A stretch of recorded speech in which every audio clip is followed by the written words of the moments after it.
the story begins at the Rubedo family estate, where a young lady dressed in black is shouting at someone, "Art! You're late, don't you think? Just how long does it take you to slay a dragon?" she yelled from her chair. A young man with black hair and extremely tired eyes tells her that he was sorry, Lady Wenty, while his body shivers. Wenty then pouts and tells Art that she wanted to eat the dragon but her appetite was gone. "What's the matter, Wenty?" said a voice. It belonged to the Rubedo's family patriarch Lates, who was asking Wenty what is it. Wenty then tells him to listen. She tells her father that Art had once again failed in his duties. Art continues to shiver and shake while kneeling, but Lates calls his name, causing him to flinch.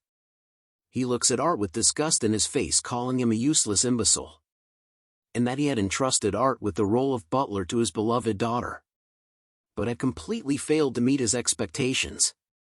Art was shocked to hear these words and began to thinking that he was no good after all, and that his life had no meaning whatsoever, as he couldn't even live up to his master's expectations. Art sees that the two of them were still busy talking, but his vision begins to blur. As they called out to him, Art tells Wenty to leave it to him, but he soon collapses onto the ground. A flashback is seen from the past. Art was taken into the Rubedo family as a baby. He was trained to serve as a family butler.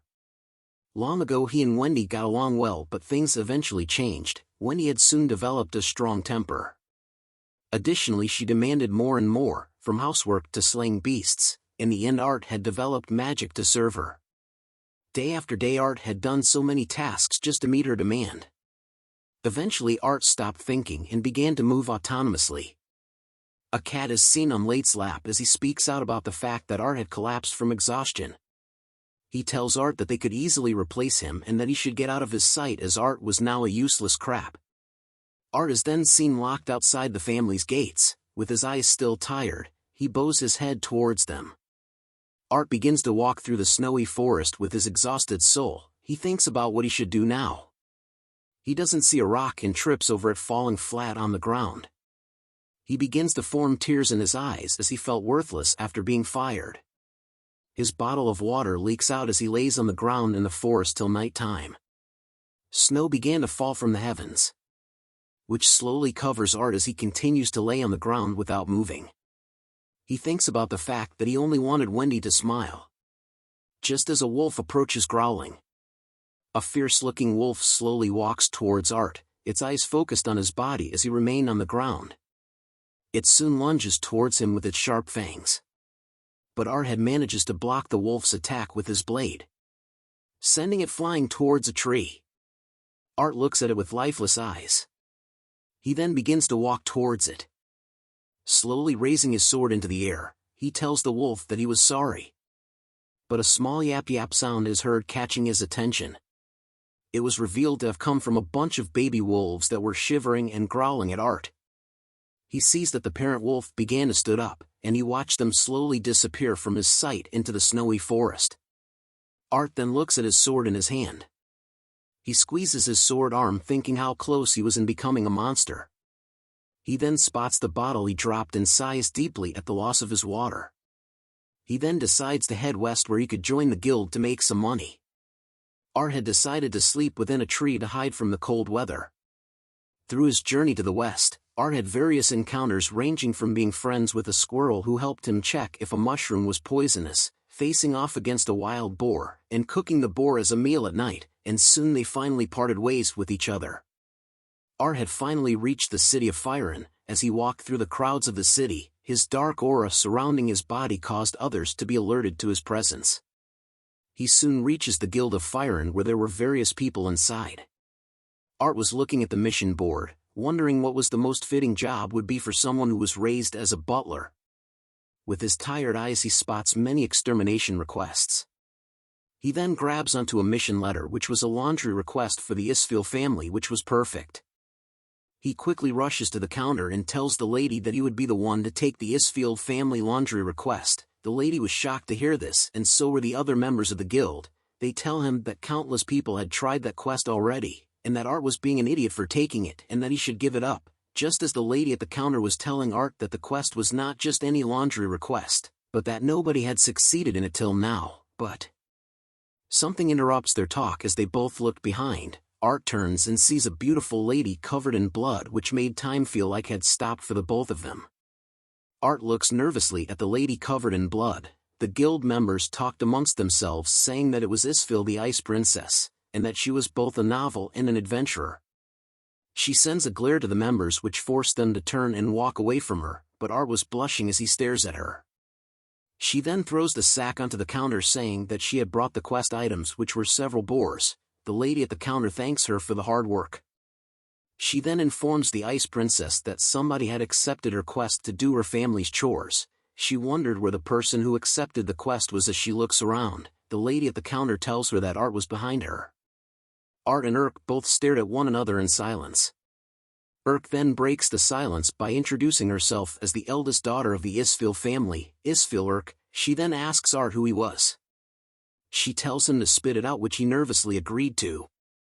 He kneels onto the ground and bows his head, telling her that his name was Art, and that he will do his best to service his master with all his dedication.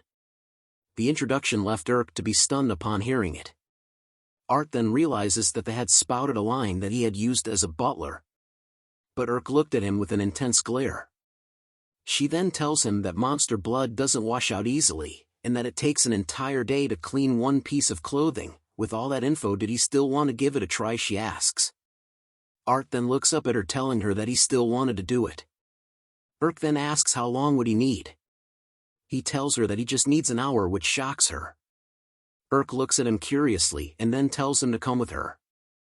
The Isfi family estate has a beautiful mansion and fountain are seen with flowers and butterflies everywhere. Urk and Art are seen walking through the estate. They soon reached a gate where Urk tells Art that she needed to go change and wanted him to follow Tet the butler to the back garden. Tet tells Urk that the results of her effort are extraordinary as usual. Tet and Art exchanged greets as Tet tells him to follow him for the laundry. On their way there, Tet talks about how Urk became an adventurer to prove her worth according to the family's traditions, and that the Isfi family was a noble house with the rank of marquis. Art chuckles nervously upon hearing Urk's backstory. A scene is shown where Urk was bathing and soaping her body in the shower. They soon reached a bucket filled with a gross oro, which Art asked Tet if this was all the laundry. Tet explains to him that the blood of monsters permanently ruins clothes after 3 days, and that cleaning just one of them would be a labor that takes 3 people an entire day. But Art replies that it was no problem. Urk had arrived wearing a beautiful dress that catches our attention. Urk asks him if there was blood on her face, but Art replies nervously that there was none. She then giggles and tells him that him was a strange one and good luck with the laundry. Art sees this and blushes while thinking that she was totally different from Wendy. He then removes the cloak he was wearing. He bows his head and tells them to leave it to him. Art begins by grabbing a pail of water and tosses it onto the pile of laundry. The staff were amazed by Art's technique as it was perfect, but wondering if he needed help, but he declines. Urk sees him and notices that he had a skill as Art closes his eyes. He then rotates the laundry covered in water. Urk then realizes that he was using magic. She stares in amazement as she had never seen this kind of magic before.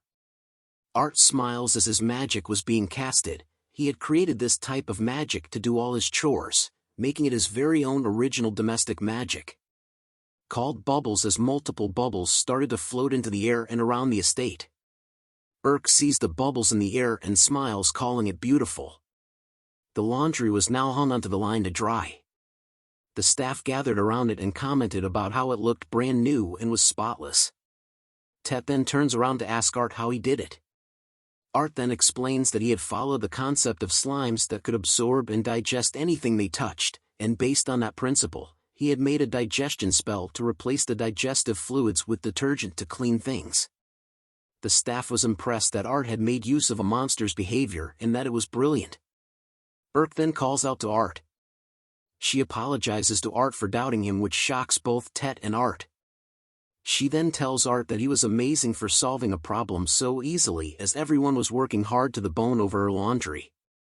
But Art was stunned to hear that as he considered it as easy. Urk then tells him that she wanted to ask him something.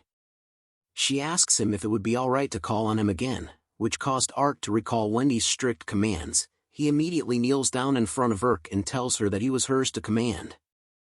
Fear and sweat trickle down Art's face as his body trembles while Urk looks at him. She then walks over to him and touches his face, telling him that she didn't know what kind of life he had lived, but that this wasn't an order. She offers her hand to him, telling him that it was a request instead. Art's face shined brightly as he thought of the word request having a nice ring to it.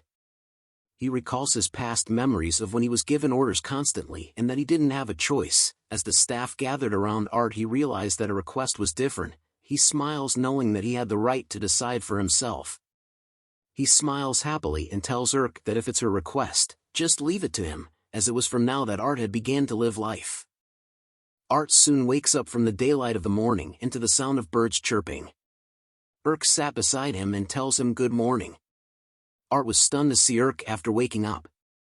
He screams in shock and looks around wondering where he was.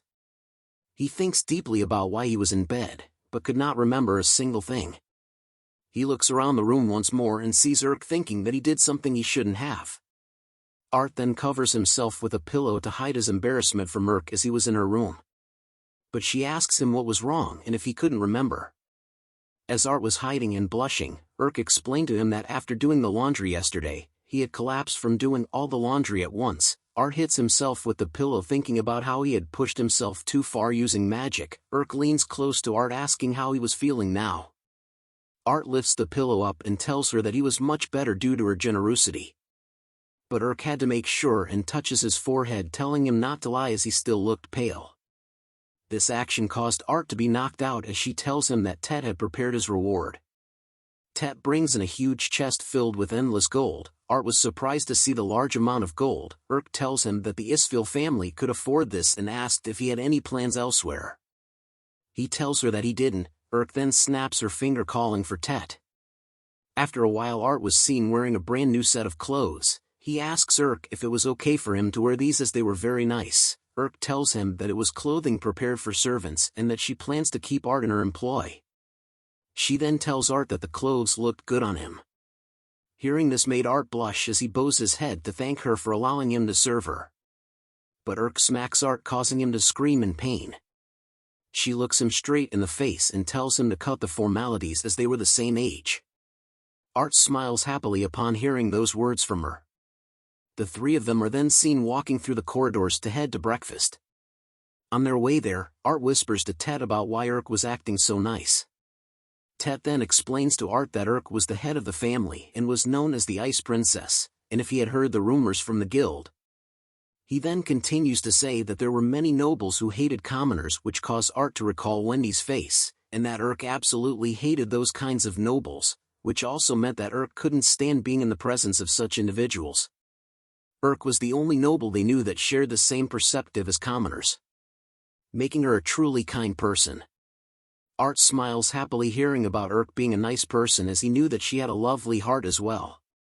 They soon entered the dining room where the house head Ramon Isfi asked Art if he was the new guest. Art introduces himself to Ramon, but he tells him that he already knew the story and shouldn't act so stiff. Urk then calls out to Ramon about the dark circles underneath his eyes and that they were getting worse. She recommended that they go to a doctor. But Ramon declines the offer, saying he doesn't want to consult a doctor for this because he was just not sleeping properly in the beds of the house. But Urk was concerned as it has been going on for some time now and was afraid of what will happen if it continues. Ramon tells her that it would just be fate's will. Urk shouts at him for saying this, but Ramon tells her that he missed the imperial beds. He puts his head onto the table while talking about how the imperial beds were the best as it felt like you were sleeping clouds. Art then tells him that he could make one. Hearing this stuns everyone in the room, but Art continues to tell them that the material would be different from the imperial version, but it was still possible. Art looks around at everyone's faces and wonders if he had said something wrong. Tet then tells Art that he was wrong as making one of those beds takes a craftsman with decades of experience to do, and that it would take him at least a year to make it.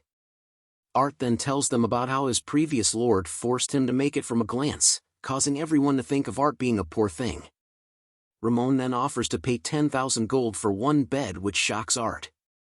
He then tells Art that it will be quite a sight to see him build one, and if he had the talent he would be rewarded generously. Urk then requests Art if he could build one for her father. Art thinks about how long it had been since anyone had depended on him like this. He agrees to their requests and tell them that he would be grabbing some great blackbird feathers. Urk then tells him that she will come along as it was far too dangerous.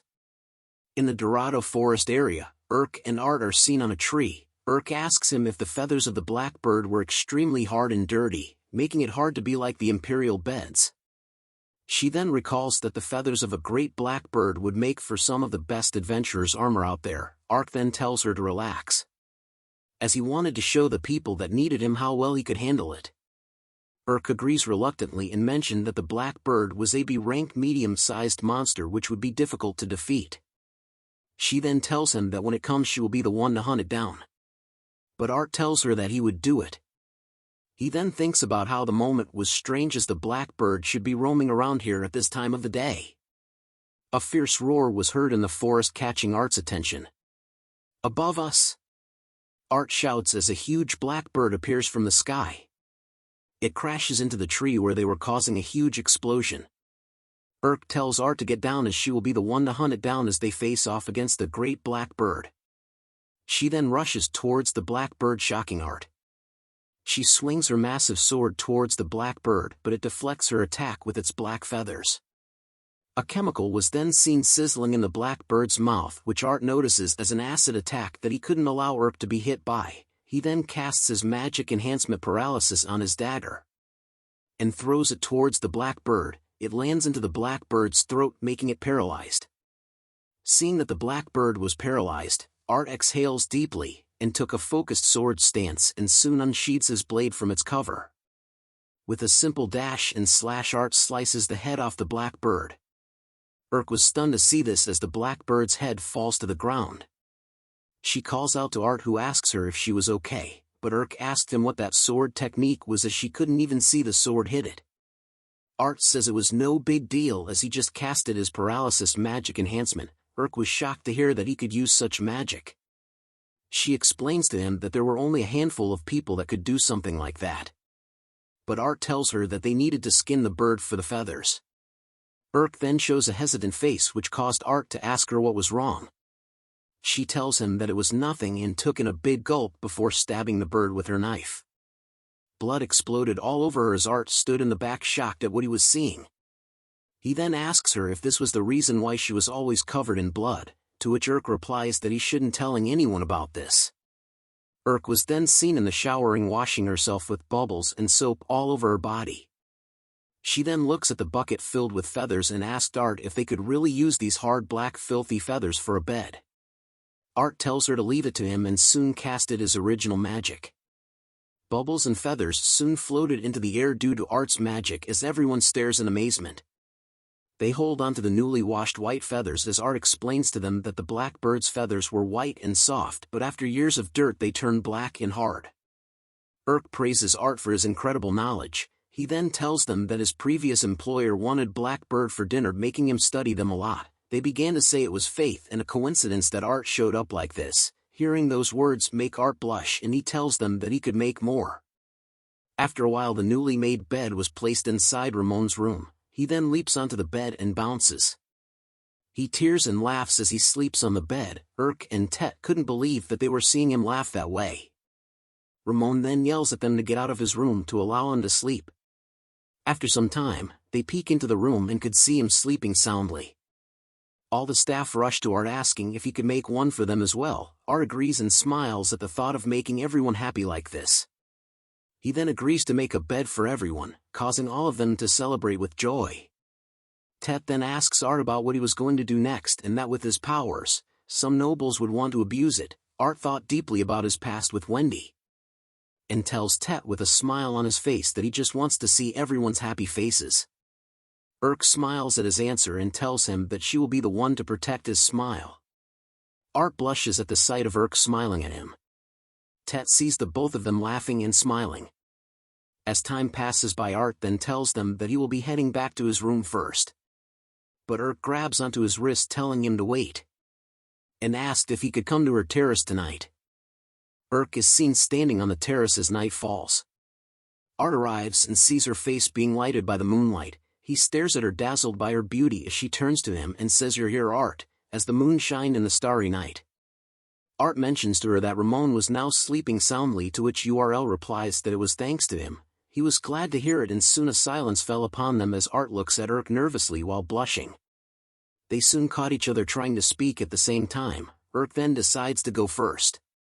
She asks Art about where he had exactly come from, which causes Art to think about how he never mentioned it before. Art looks hesitant at answering her question, but Urk assures him that regardless of his answer, she will always be on his side. Art smiles and tells her thank you. He then went on to explain to Urk about his past with the Rob-Edo family and serving Wendy as her butler. With a sad look in his eyes, he tells her about how he worked frantically to repay his debt to them, but in the end he had failed to meet their expectations, and that it was all his fault. Urk could only stare at him in silence after hearing him speak. Art then calls out to her, to which Urk asks him if that was really what he thinks. She opens her arms and tells Art that she wanted him exactly the way he was. But Art thinks deeply, knowing that he would be fine with Urk, but was still hesitating. Urk then tells him about how she hated being called the Ice Princess. As memories from 10 years ago was shown, Urk explained that her family was always prestigious amongst the nobility, even for Marquis, and that she had never given much thought to her family's position. She just wanted to be friends with everyone, or so she thought, until one day she spotted the girl she was playing with. The man tells the little girl if she was getting along well with the Marquis daughter, to which the little girl replies that Urk had given her a flower. The man says excellent work as Urk listens onto their conversation. The man continues to tell the little girl that URL was a wonderful tool to use in order to get closer to the royal family, and that the little girl should stay close to her. Tears begin to form in Urk's eyes as she listened to the man talk about how their family was only a viscount, which was lower nobility, and that they needed to do this to rise in society. Back to the present, Urk talks about how nobility of higher ranks hold incredible power. As she grips her hand tightly, she tells Art that she felt cursed by her position. She then turns to Art asking him if he hated nobility. Urk looks at him waiting for his reply, but Art tells her that he doesn't, which surprises her. He explains to her that being thrown out was incredibly painful, but upon seeing Urk and Ramon he realized that there were kind nobles as well. Hearing those words made Urk recall Art saying he just wanted to see everyone's happy faces. That's very like you said, Urk. She then tells him that they should head inside as it was getting cold outside. Art agrees straight away. But Urk was angry at the fact that the Rob-Edo family had taken full advantage of Art's kindness and made sure to remember Rob-Edo Wendy's name. The next day, wearing her armor, Urk tells Art that she will be going over to the guild today. Art tells her that he will follow, but Urk stretches his face, telling him that he needed to rest as he had worked a lot already. As they waves goodbye to another, Art overhears somebody calling the head maid outside the window. He sees that the maids were having trouble with handling the bugs which were going to eat the vegetables. He calls out to them saying that he had an idea. Soon after, the maids were amazed to see that the bugs were running away from the vegetables. Art then explains to them that he had used laundry and bestowal magic to attach Ramon's scent, a combination which drives the bugs away. A voice appears saying how impressive it was for Art to create this using bestowal magic. The voice belonged to a handsome young man who winks at the maids as they called out his name, Lord Fry. The head maid tells Fry that he should have let them know in advance that he was coming back so they could prepare his meals. While the other maids were swooning over and falling in love with Fry, Fry apologies to the maids as they left, talking about how cool he was. He soon turns his attention to Art and introduces himself as Isfi, Fry, Urk's brother. Art then introduces himself to Fry, but Fry taps onto his shoulder rapidly, telling him he hated stiff formalities, but what was more important was how cute Urk is. Fry is a siscon, ladies and gentlemen. Fry soon asks for a handshake from Art. Art hesitates but still offers his hand. As Fry grips Art's hand, he notices something. He smiles and tells Art to duel with him, which causes Art to be confused, but he soon realizes that Fray's hand was cold. Fry looks at Art in a serious manner. "Aren't you really strong?" Fry asks as he holds Art's hand. Art and Fry are seen alone together. Art asks Fry if he really wanted to fight, to which Fry replies, "Of course, all that traveling is making me rusty." Art then asks why he wanted to fight. Fry then snaps his fingers at Art, telling him that he wanted to gain Onii-chan points while winking. Art then agrees to the fight if it means making Fry stronger. Fry instantly disappears and reappears behind Art, telling him, "Here I come." He then unleashes a powerful uppercut of his sword attack to Art, which Art manages to deflect. Frey's powerful attack could be seen from the skies. Amazing! You survived my attack. I knew it! You really are strong, said Frey as he smiles. Art on the other hand was checking the spot Frey hit him on, noting what a terrifying slash and that it was a one move that was equivalent to getting hit by a cannonball. Art then focuses his stance thinking that he needed to start getting serious. Frey sees this and realizes that Art was becoming serious. Frey then takes a step back and instantly leaps towards Art, telling him he was going to speed up. A mad flurry of attacks came from Frey towards Art, but Art manages to deflect and attack according to Frey's attacks. Their attacks seemed to miss each other and made it look like they were on equal footing. But a sweat drop appears on Frey's face as he realized that Art was stronger than he thought, and that not even a single attack landed on him. Frey then unleashes another terrifying blow, saying he won't lose. For my honor as the heir of the Isfi family. As they continued to exchange blows with one another, Frey thinks about how if they show any form of weaknesses the other families could exert political pressure against them, and hence as the first son of the Isfi family, he needed to be stronger than anyone else.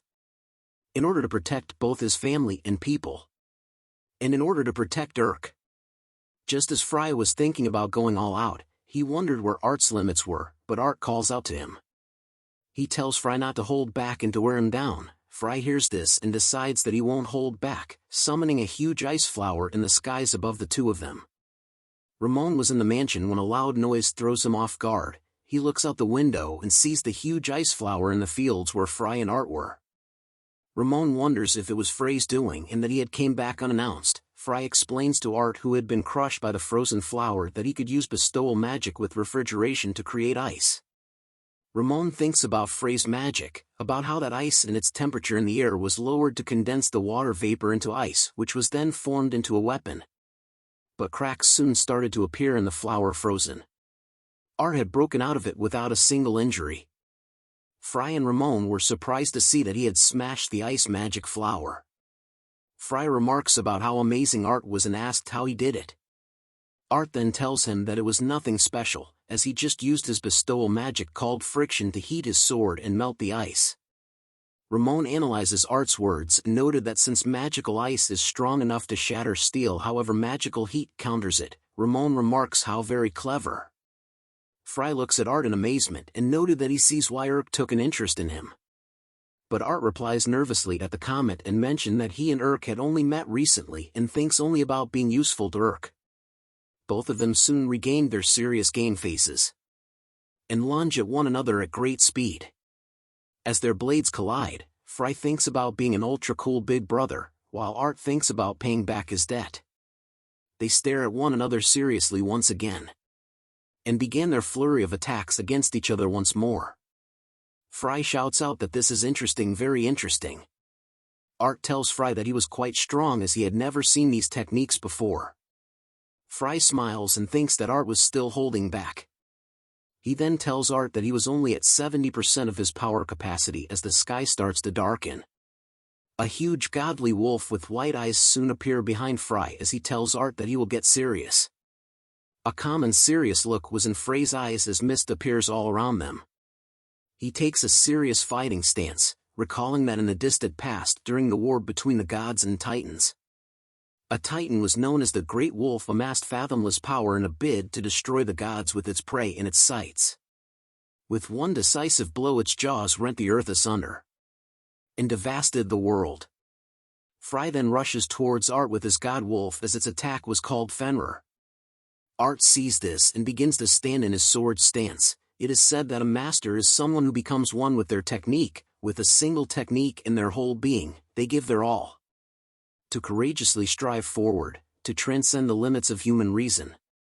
With a single swing of his blade, Art cuts through everything from Frey's Fenrir attack to even splitting the heavens into two.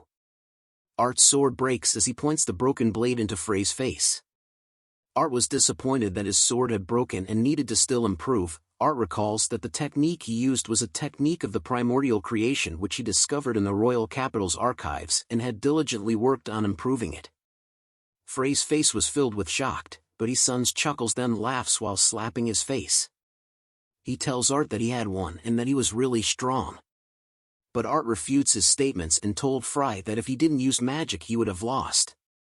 Fry calls Art a good guy and thought about how Art had targeted the blade of his sword in order not to hurt him. Tet then arrives onto the scene and calls out to the both of them. He greets Fry about how long it had been and wondered if they were training swords again, as expected of a royal knight. Tet added. Art was shocked to hear the words royal knight. Fry then formally introduces himself to Art. He was the first chair of the Royal Knights Magic Academy, and the vice captain of the Royal Knights Isfi. Fry.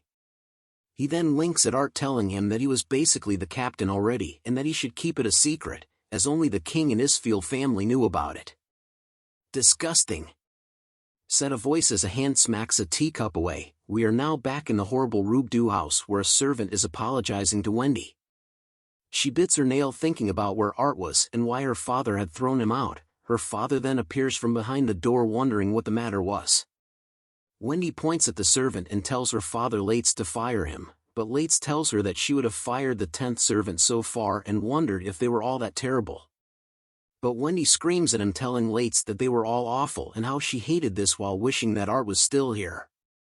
Lates then informs her that there will be no end to the substitutes if they were meant to replace Art, but more importantly he informs her that the royal ball was in 3 days. Hearing this made Wendy happy to know that the royal ball was still taking place. Lates confirms it and thinks about how Wendy should be considering marriage as well as she dances around the room happily. She then opens the wardrobe, which reveals a dark dress. She hugs it as it was a wonderful dress that Art had made for her, leaving the rest up to him. Urk is seen sipping tea in a beautiful garden. Just as Fry enters and shouts out loud, saying, "Urk, my dear beautiful sister, I'm home." But Urk looks at him in disgust. Fry continues to be happy and tears flow from his face as he shouts out Urk, aiming for a hug from her. But she ignores him and greets Art instead, causing Fry to slam into the ground. With blood dripping from his nose, Fry continues to call out to Urk, saying her brother was here. But Urk continues to ignore him as Art thinks of their relationship as an odd one. Art then asks Urk about her request for today, which she informs him that she had gathered medicinal herbs for an orphanage. Fry was screaming in joy over hearing his sister's voice in the background. Hearing that she helped an orphanage, Art couldn't help but feel worthless. Urk then reminds him that he had helped them with the laundry and beds. Fry was shocked to hear this. Urk then tells Art that they should take it slowly together, putting one foot in front of the other. Hearing this angers Fry as he tells Art that they should duel again, as he had just heard something that he can't condone as a brother. Hearing the word again catches Urk's attention as she stares with an intense glare.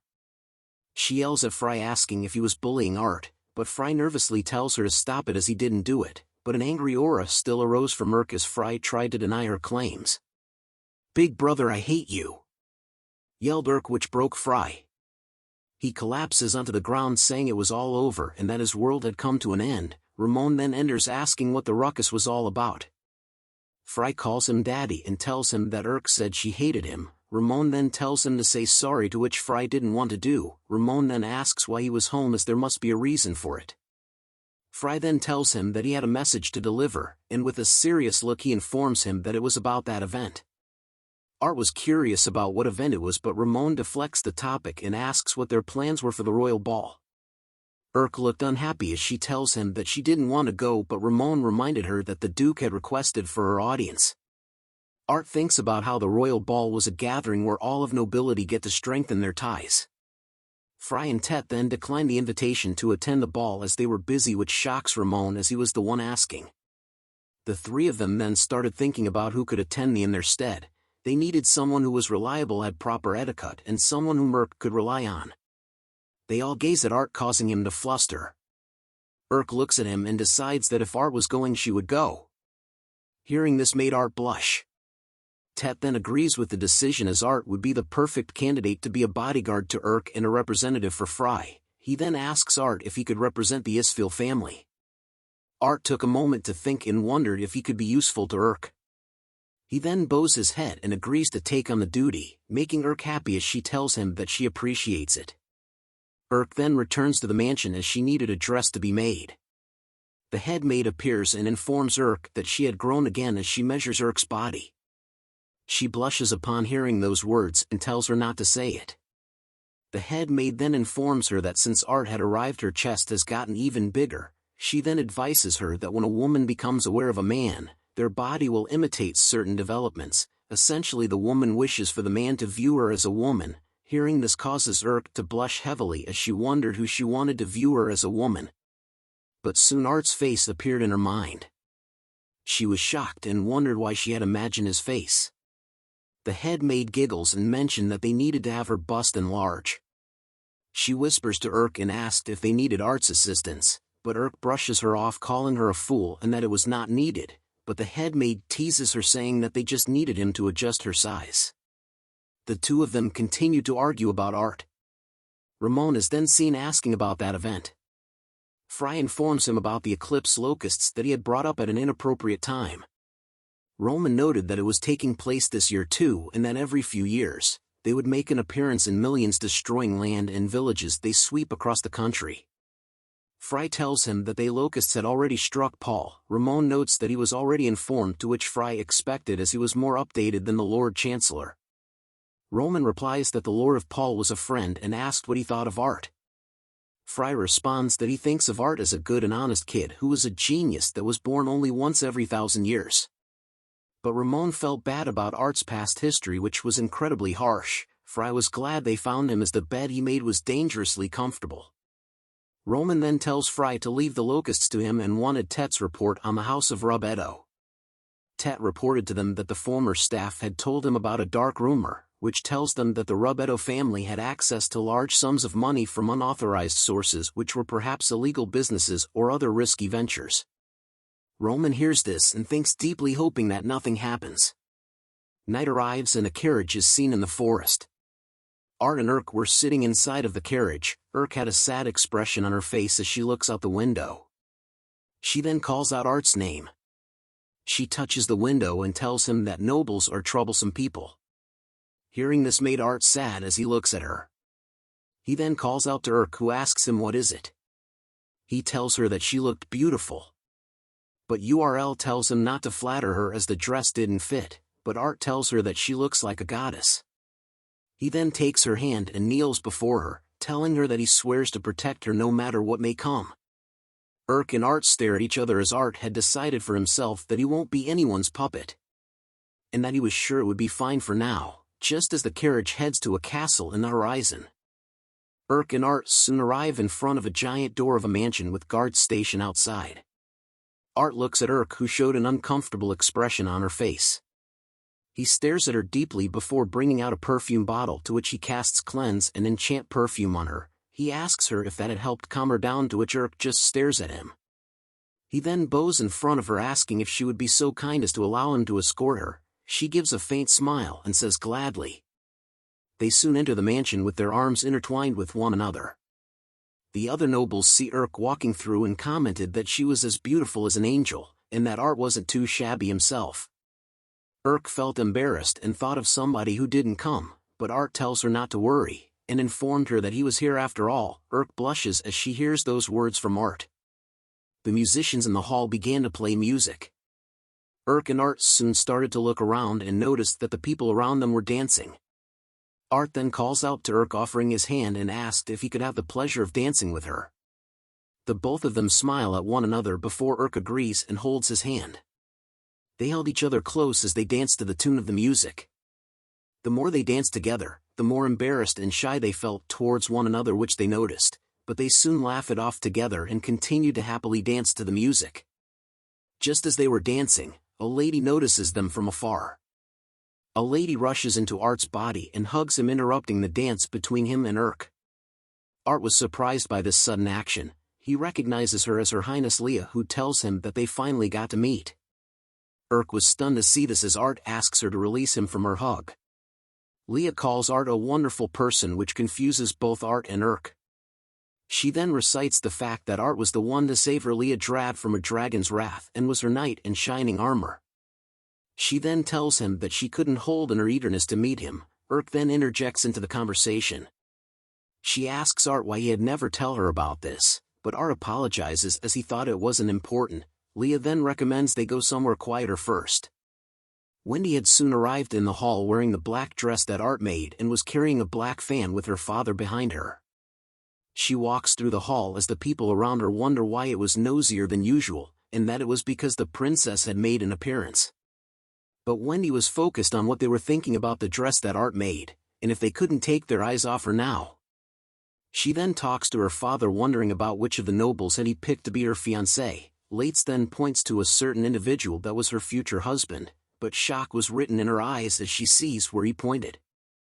Lates tells her that her finance was young Mr. Freyman Daigle, who was a large man stuffing his face full of food at a table, with shattered plates around and pieces of food on the ground. Wendy was taken back by the sight of this.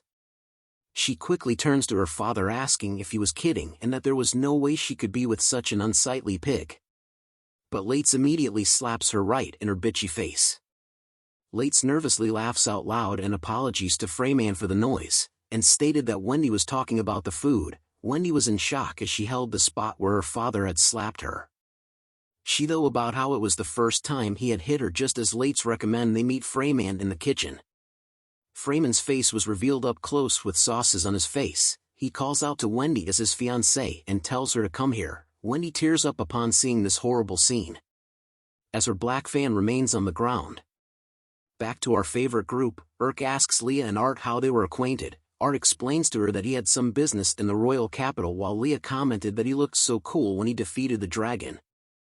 Urk was a bit disappointed to hear this as it made her think that Art was nice to everyone. Leah then asks him if the thing she had sent was useful in his happenings. But Art was confused and asked what the thing she was talking about was. Leah then explained that she had sent a large number of gold bars from the royal treasury that she had permitted him to have, but Art continued to give a blurred look which Leah notices. She then asks if he didn't receive it, to which Art replies that he was sorry as he does not remember such a thing. Leah then changes the topic as she could send something else later and asked why Urk and Art had come to the party together. As they explained their reasoning to her, Leah realizes that she had been found out. She thinks about how love is blind, but Art doesn't even realize, just as he calls out to her. She grabs onto his arm asking him if he was free after this and if he would like to visit her place, but Urk joins in by grabbing his other arm telling her that Art couldn't go as he was her butler. The two of them argue as others watch while Leah tells Urk that Art would be happier by her side, but Urk refuses, saying that Art should decide. As they argue, a black dress is seen dashing by. Wendy was running away thinking that she refuses to be with a pig-like man and that she would rather die than marry him. But she soon trips on the carpet and falls flat on the ground. She begins to tear up thinking if only Art was here.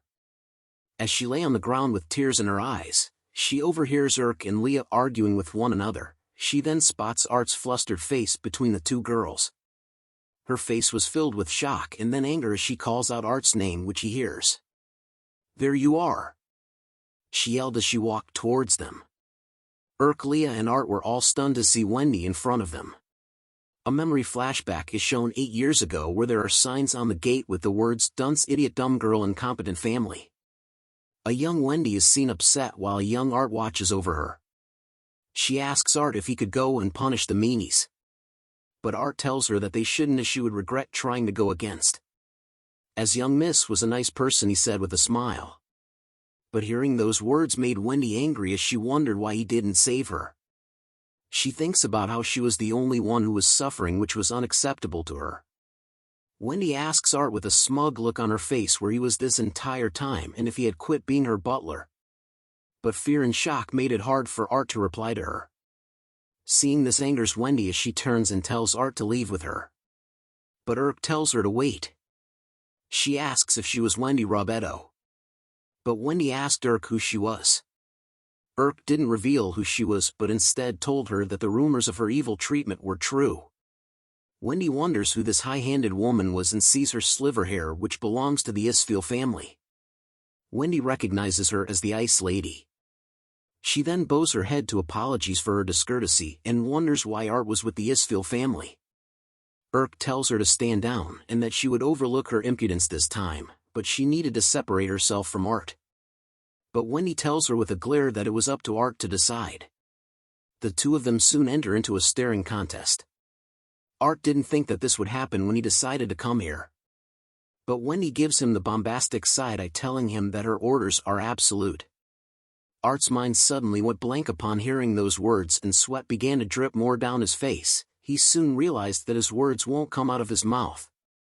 But Irk's voice snaps him out of his confusion. She asks him if he was feeling alright and that he shouldn't push himself.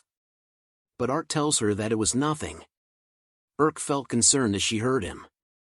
Art thinks deeply about how if he went against Wendy it will rouse her temper, making trouble for Irk and Her Royal Highness. Irk then yells out to Ark, wondering what was wrong. But Leah then asks Irk if she knew the story of Hyoko. Irk wonders why she was so calm. But Leah continues with her story, stating that after hatching, the Hyoko bird deems the first individual that they see as their parent figure. They've etched in the bird's memory for its entire lifespan, and it seems that ever since Art was born, he has been serving the Rubedo family, making Wendy's orders absolute. They could see that Art right now was being dominated by his fear of her, and that his brain was trying to rewrite his memories, while retaining his sense of self as he tries to return to who he was in the past. Hearing this upsets Irk. She bites hard, wondering why someone like Art, who could do almost anything and who was willing to do anything for others. Why was he willing to listen to orders from a horrible woman like Wendy? Irk's hand trembles in anger as she thinks that he was willing to be with someone who tramples over others' goodwill and for someone that will use him until he was knocking on death's door. Irk was upset as she asks Art why he had lied to him. Leah covers her face with her fan after hearing Irk. She then go over to Wendy to ask her a question. With a deadly look in her eyes, she asks Wendy where the gift of a mountain of gold she had left to Art was. Wendy was shocked at first, but then tells her that she didn't know what she was talking about. But Leah warns her not to feign ignorance as she heard it all from Art before. Wendy then pushes the blame onto her father, saying that it was something he was in control of, but Wendy was firm as she tells Leah that all of Art's belongings were hers as well. Leah replies that it seems that Art himself didn't know about this. But Wendy refutes back and turns to Art, saying that he knew something about it. Art could only stare and not speak as Leah remained silent. Wendy then touches Art's shoulder and whispers to him that there was nothing to worry about and that all he needed to do was listen to her orders. Fear took over him once again as he realized that he couldn't make sense of his words. Wendy then tells him that her order now was for him to act as if he already knew. His vision blurs as he thinks about how if he went against Wendy it would cause trouble for Irk. He knew that he needed to endure this all by himself. Art looks at Irk's concerned face and took a moment before saying yes. With a dead look on his face, Art tells them that he was aware. Wendy smiles upon hearing that and tells them that they would be returning. Irk then calls out to Art, asking if he remembers about the first day they met and how he helped her out with his cleaning magic, and that she made a request for him to confide in the Isfi family regarding his wishes. But Art's face was still looking dead as Wendy tells him to hurry up. Irk continues to speak to him about how he treated her father's insomnia by making a bed, and that even today he had supported her and calmed her anxiety. She grips her fist hard and shouts out loud as Art was behind her, "I want you to rely on me, Art." Life scene began to appear on Art's face as he hears her words. Wendy shouts and orders him to not listen to Irk's words anymore. But Irk continues to speak about how Art was too kind to others, and that it was okay to not take on everything alone, as she wanted him to treat himself better. Hope starts to shine in Art's eyes as he turns to look at Irk, who tells him to face her properly one more. "It's a request, Art," she says with tears on the ground. She looks at him and tells him to stop lying to her. As Art and Irk stare at one another, he couldn't help but feel like the worst. He thinks about how he had betrayed the trust of all those kind-hearted people. He grips his chest upon realizing that he had even betrayed Irk. As Wendy tries to pull him away, he tries to reach out to her, thinking that he didn't mean to. Wendy yells at him that they were leaving and didn't need to stay with these people any longer. But Art could only think of how he was someone that could only take action upon receiving order, and that Irk had taught him about having his own free will. For someone like him who had no self-esteem, Irk had accepted him for who he was. Irk's faces were filled with tears as Art realized that all he did was disappoint her. He begins to tear up as he was torn away from Irk, that he had failed as a butler. But even then, he just didn't want to lie to Irk. Art had now freed himself from Wendy's evil clutches. "Pardon me for my rudeness, I actually did not know about the gold," Art said. Wendy was shocked to hear that. Leah was surprised while Urk was happy. Art then turns to Wendy telling her about how he was expelled from the house and that he was no longer her butler, but Wendy was confused and asked what he was talking about. With a firm, confident look in his eyes, Art begins to tell her. But Wendy orders him not to. Ignoring her words, Art bows his head and tells her that he was officially the Isfi family's Lady Urk's butler. Wendy felt doomed upon hearing those words from Art. Urk then tells her that if she tried to make Art do anything, she will have no choice but to intervene. Wendy knew that she must retaliate, as she recalls the memory of when Art called her a nice person. But her trembles as she tells them that they must be joking. She screams at them with tears in her eyes about why she has to when Art was always her. Leah then stops her and tells her that they were not yet done with the gold situation. She gives Wendy the bombastic side-eye, telling her that it's about time for her to be punished for her impudence towards the kingdom. Right here, right now, in front of all the nobles present. Chaos ensues as everyone started to run. Some shouted that Baron Rubetto was escaping, and so was the Flamin' House too. The guards began to look for them as they couldn't have gone far. Wendy looks around in confusion before telling Art that she will remember this before running away as well. But she then trips on her own dress, causing her to yell out in pain as she falls to the ground. She notices that her dress was torn but kept quiet, making her exit out of the ball as Leah looks at her running, saying, "Oh my." Urk then rushes to hug Art once Wendy was gone. Art was surprised by Urk's action, which causes him to blush heavily. She looks at him with a beautiful radiant smile and tells him welcome back. Art could only stare and tell her that he was back. But Leah interrupts their special moment, saying that she was the one who did the most work, and that it was quite rude for Art to do that as there was no other woman like her. Urk then tells her that she was disturbing Art, but a guard then appears, informing Leah and Urk about something. Urk asks him what it was and he whispered it into her ear. Art notices that Urk's expression was grim, as she tells him that it was bad. That in Felon, towards their house were what seemed to be a large swarm of black batters approaching. A voice is speaking out as a city is set in flames. Insufficient, insufficient, insufficient. Hunger, thirst, no matter how many times I eat, I'm never satisfied. A swarm of bugs are seen flying in the air towards the burning city. No thanks, I'm out of here. Sorry for the delay, I had to bring back our voice artist. Back to the story. A man is seen with a coat hanging on his shoulders. He introduces himself as Peter, the guild master of the place. Art looks at him nervously, but Ramon assures him as he told him that Peter may not look much, but he could trust him. Peter then went straight into the details. He tells Art that it was around 20 years ago that the bugs started to get imported into the famine-struck kingdom. It was because of their black and hard shells that they don't die easily. On top of that, they also had a very large appetite, resulting in efficient reproduction.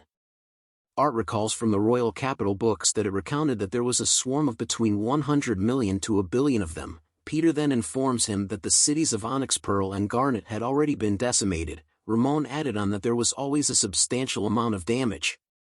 But Peter tells them that this time it was much worse than the previous waves, as this time there was 500 billion of them. Hell no, I'm sorry guys, I'm out of here once again. It's okay, I brought him back guys. Now back to the story. Urk was surprised to hear that there were 500 billion while Fry wondered why there were so many. Ramen then says they have started to appear with a serious look on his face, but Tet couldn't believe it as it shouldn't be the time for them to show up. It was the pure Queen Batter's manifestation. A glowing white bug lady was seen amongst the billions of black batters. Urk didn't know what that was, so Peter explains to her that the black ones are the common ones, and that the ones that are particularly light and huge are the pure ones. Tet then assumes that it meant they were ranked as the most dangerous ones, making it an S rank.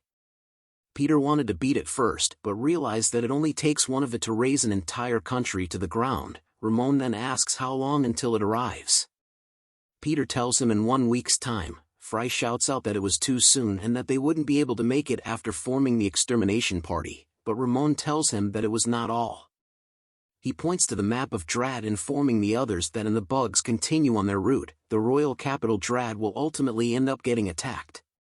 Ramon's hinted that this was going to be the largest disaster ever since the country was founded, but Art puts up his hand, telling them that he had a suggestion. Peter tells him to hold on as this wasn't a safe place for a kid like him. But Urk reminds him that Art wasn't who he assumes him to be. Ramon then stops Peter as well and told the others to hear what Art has to say. Art then brings out a bottle with a cork. Peter recognizes it as lemon water. Art tells him that he brought some because of his sore throat, but later realizes that he could apply bug-repelling magic to it. Peter then tells him to not joke around, but one of the maids screams out that it was that thing. The head maid tells her to quiet down, but she tells her that the lemon water had made the bugs stop approaching even when she didn't use much of it.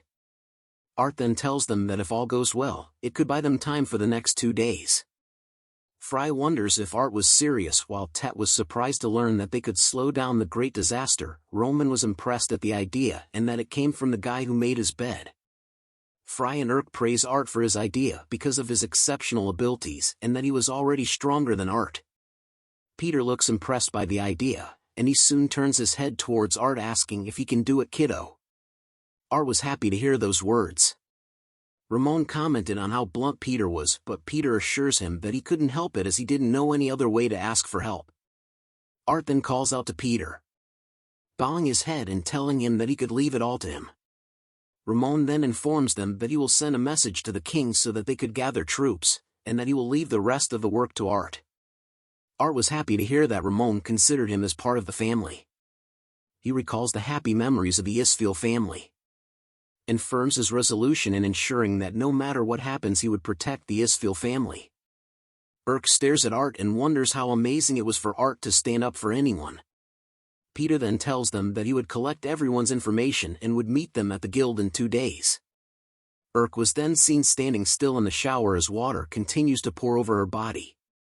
She thinks about how Art gives all of his powers for her sake. She thought deeply about how she had wanted him to rely on her, and that it was every she wanted. But she ended up always being the one that needed to be saved.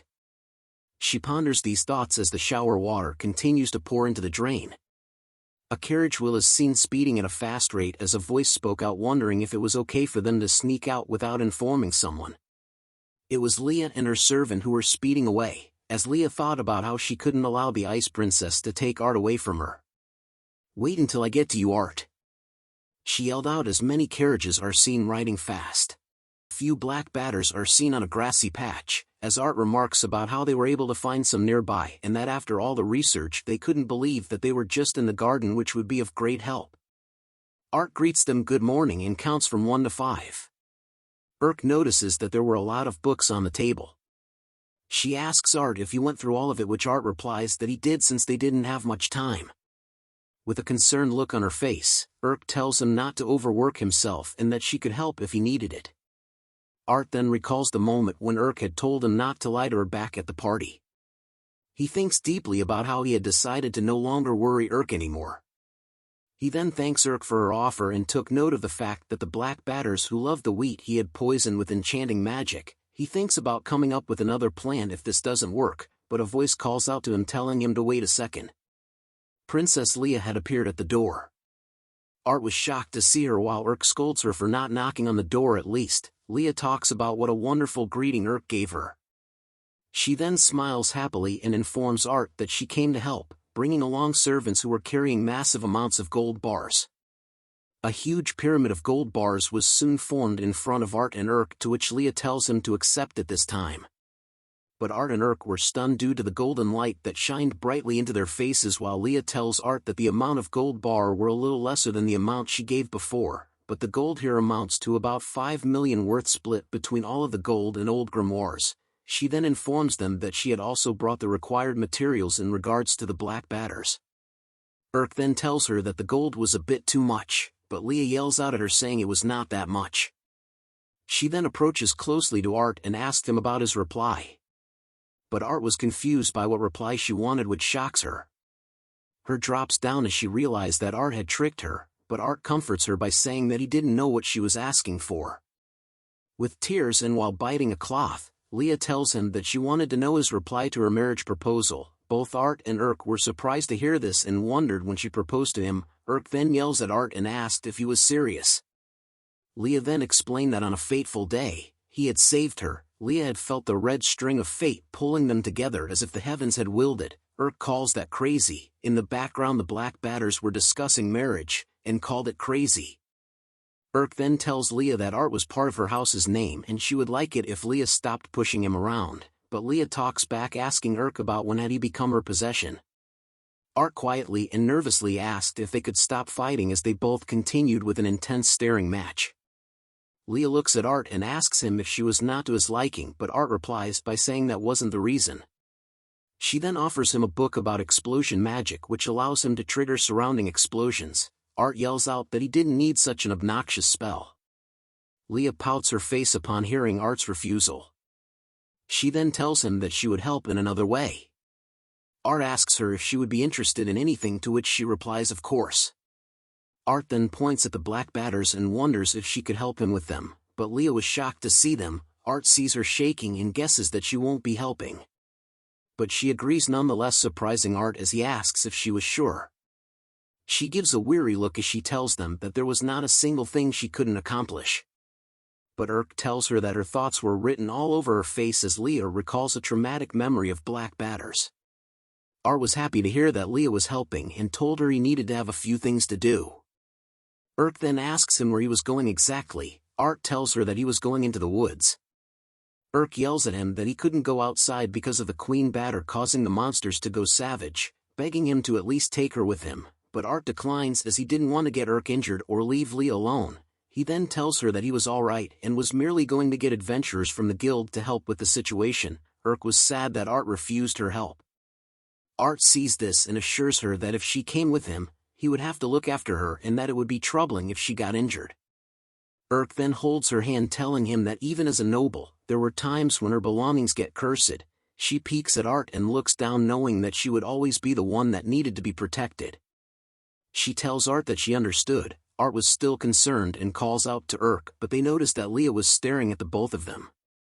Art quickly changes the topic and asks Urk if she would kindly look after the black batters with Leah. Urk agrees straight away and told him to get on his merry way. Leah felt that she was experiencing déjà vu. Art whispers into Urk's ear about rewarding her for looking after the Leah as he left. Urk tells him that she would look forward to it. They soon bid farewell to one another. The girls began to clean and study while watching over the black batters. They stare at the black batters and notice that they weren't doing much. Urk tells her that it was time to feed them.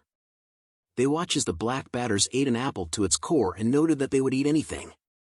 But Urk was thinking about Art and where he had gone off, worrying about whether he would return. She thinks whether Art was okay about being under her house, or if it was just her selfish wishes. Leah interrupts her thoughts by saying she was like a lovely wife that was sending her brave husband off to battle, wondering why she had to wait with the Ice Princess. Urk asks her if she was okay with Art coming back and not liking her talk about him as her husband. Leah replies with a no, as Art had entrusted her with this duty and that it felt like God's will. Urk then asks about what had happened with the gold embezzlement incident. Leah tells her that they were planning on imposing an appropriate punishment on the wrongdoers, but this time the offending party would likely be imprisoned. Urk takes note of it. Leah then tells her that the punishment was usually death, but they decided not to take their lives so that Art would be pleased with the outcome. Urk wonders if this meant that they were escaping punishment, but Leah says that they were not an exception. Urk then asks if she was planning on telling Art about it. Leah wasn't sure and wondered what would happen if he knew about it. Urk thinks deeply as Leah stares at her. Leah soon gives off a smile, telling Urk that women needed to have tolerance. She points a finger at Urk, telling her that trying one's hardest to gather a lady's favor is a gentleman's job. Urk wondered if that was true. Leah tells her that it was the knowledge that was given to her by her father and mother. That is the way of women, Leah says, but soon realizes something. She blushes at the fact about why she was advising her rival. She thinks about the word tolerance and brushes it off as it would be fine if she was the only one who understands it. Leah then offers a gold bar to Urk, which causes her to wonder what she was planning to do now.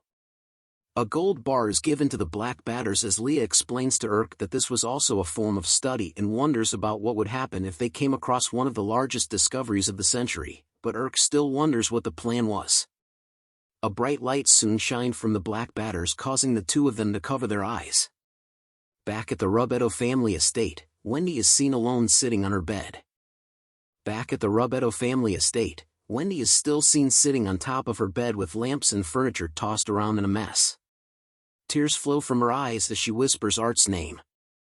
She thinks about how the talk of gold bars has been restricted, but she was honestly never that interested in the money. She grips the sheets of her bed tightly, wondering if only Art had stayed. She thinks about after the first time he had rejected her, when she realized that Art no longer cared for her. She believed that it was only because of Art being here that she was able to trust the world. She recalls a memory from the past where Art told her not to look so down. But she tells him that the other kids were bullying her and wanted Art to punish them. But Art just took note of how Wendy must have felt very frustrated because he, who had no blood ties to her, felt that she was family, as Art would rather be a person that will care for her out of the kindness of his heart. But Wendy always knew that her actions were hurting those around her, and that it always scares her. She knew she was always a coward, a show-off, and full of self-confidence. She thinks of Art's face as she knew that she wasn't kind and had relied on Art's kindness instead, and how she had always thought of him as family, always thinking about how she could repay his kindness. But she treated him like a slave instead. Tears dropped to the ground as she begged Art to forgive her as she apologizes to him. She cries heavily at the fact that she had liked him so much. Wendy continued to cry on her bed.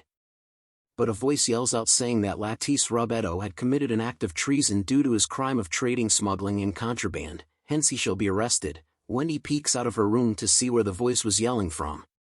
She sees her father being dragged away by the Imperial Guards. Sweat drops appear on her hand as she knew that Leah had something to do with this. A figure appears from behind her asking if she was Wendy Robetto.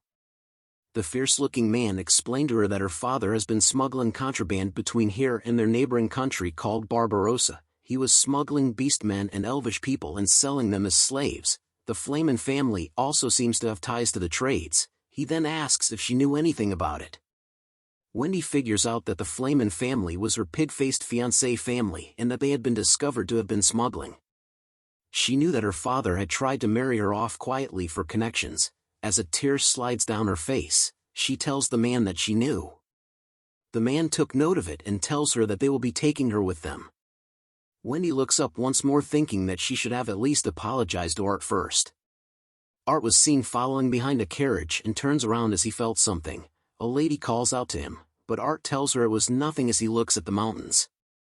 Art was being accompanied by 3 members of the Sword of Blue Sky. He compliments them about how it seemed that everyone in the Sword of Blue Sky was very reliable. Huey compliments Art that he was good to notice that by just looking at them. Brad apologizes for Huey's rudeness while Thea tells him to get off his high horse. Thea then asked Art if he had finished gathering the intel. Art tells her that he did and thanks everyone for their hard work as they were able to scan the perimeter of the royal capital. Huey tells him that he was only helping as Peter had asked him to, and that Art should be grateful to his humble self. But before he could finish his sentence, Huey slams into a tree. Brad tells Art that was what happens if you compliment Huey.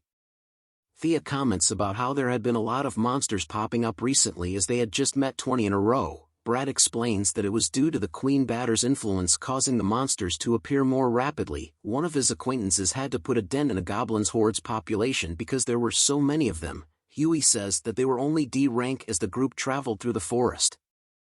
Art compliments the Queen Batter's ability to make monsters go savage was much higher than any ordinary ability. Huey tells him that no matter who or what comes their way he would be able to defeat any of them, and then slams into another tree. Brad apologizes to Art once again for Huey. But he soon notices something and yells at Huey to get away from the tree and to watch out. A giant bear had appeared right above Huey. Huey turns around too late, as blood was splattered on everyone while Thea stares in fear. Art was carrying Huey in princess style as he cast his enchantment magic of wind to use quick steps, allowing him to easily cut off the giant bear's arms. Thea was surprised to see how he was able to get Huey to safety in a short moment, while Brad was sure that Art was beside him just a moment ago. Art then asks Huey if he was alright just as the giant bear lunges at them from the back. Art senses this and leaps into the air using a quick step. He says sorry to the bear before using quick drawing. But the giant bear manages to block his attack. Art was taken by surprise that the bear could match his speed. He brushes off the attack and thinks about how a giant bear's reaction speed was usually much slower. But he takes a heavy step, causing the ground to crack, and appears right below the giant bear with his hand on his blade. The giant bear could only look at Art as he tells it that he got it.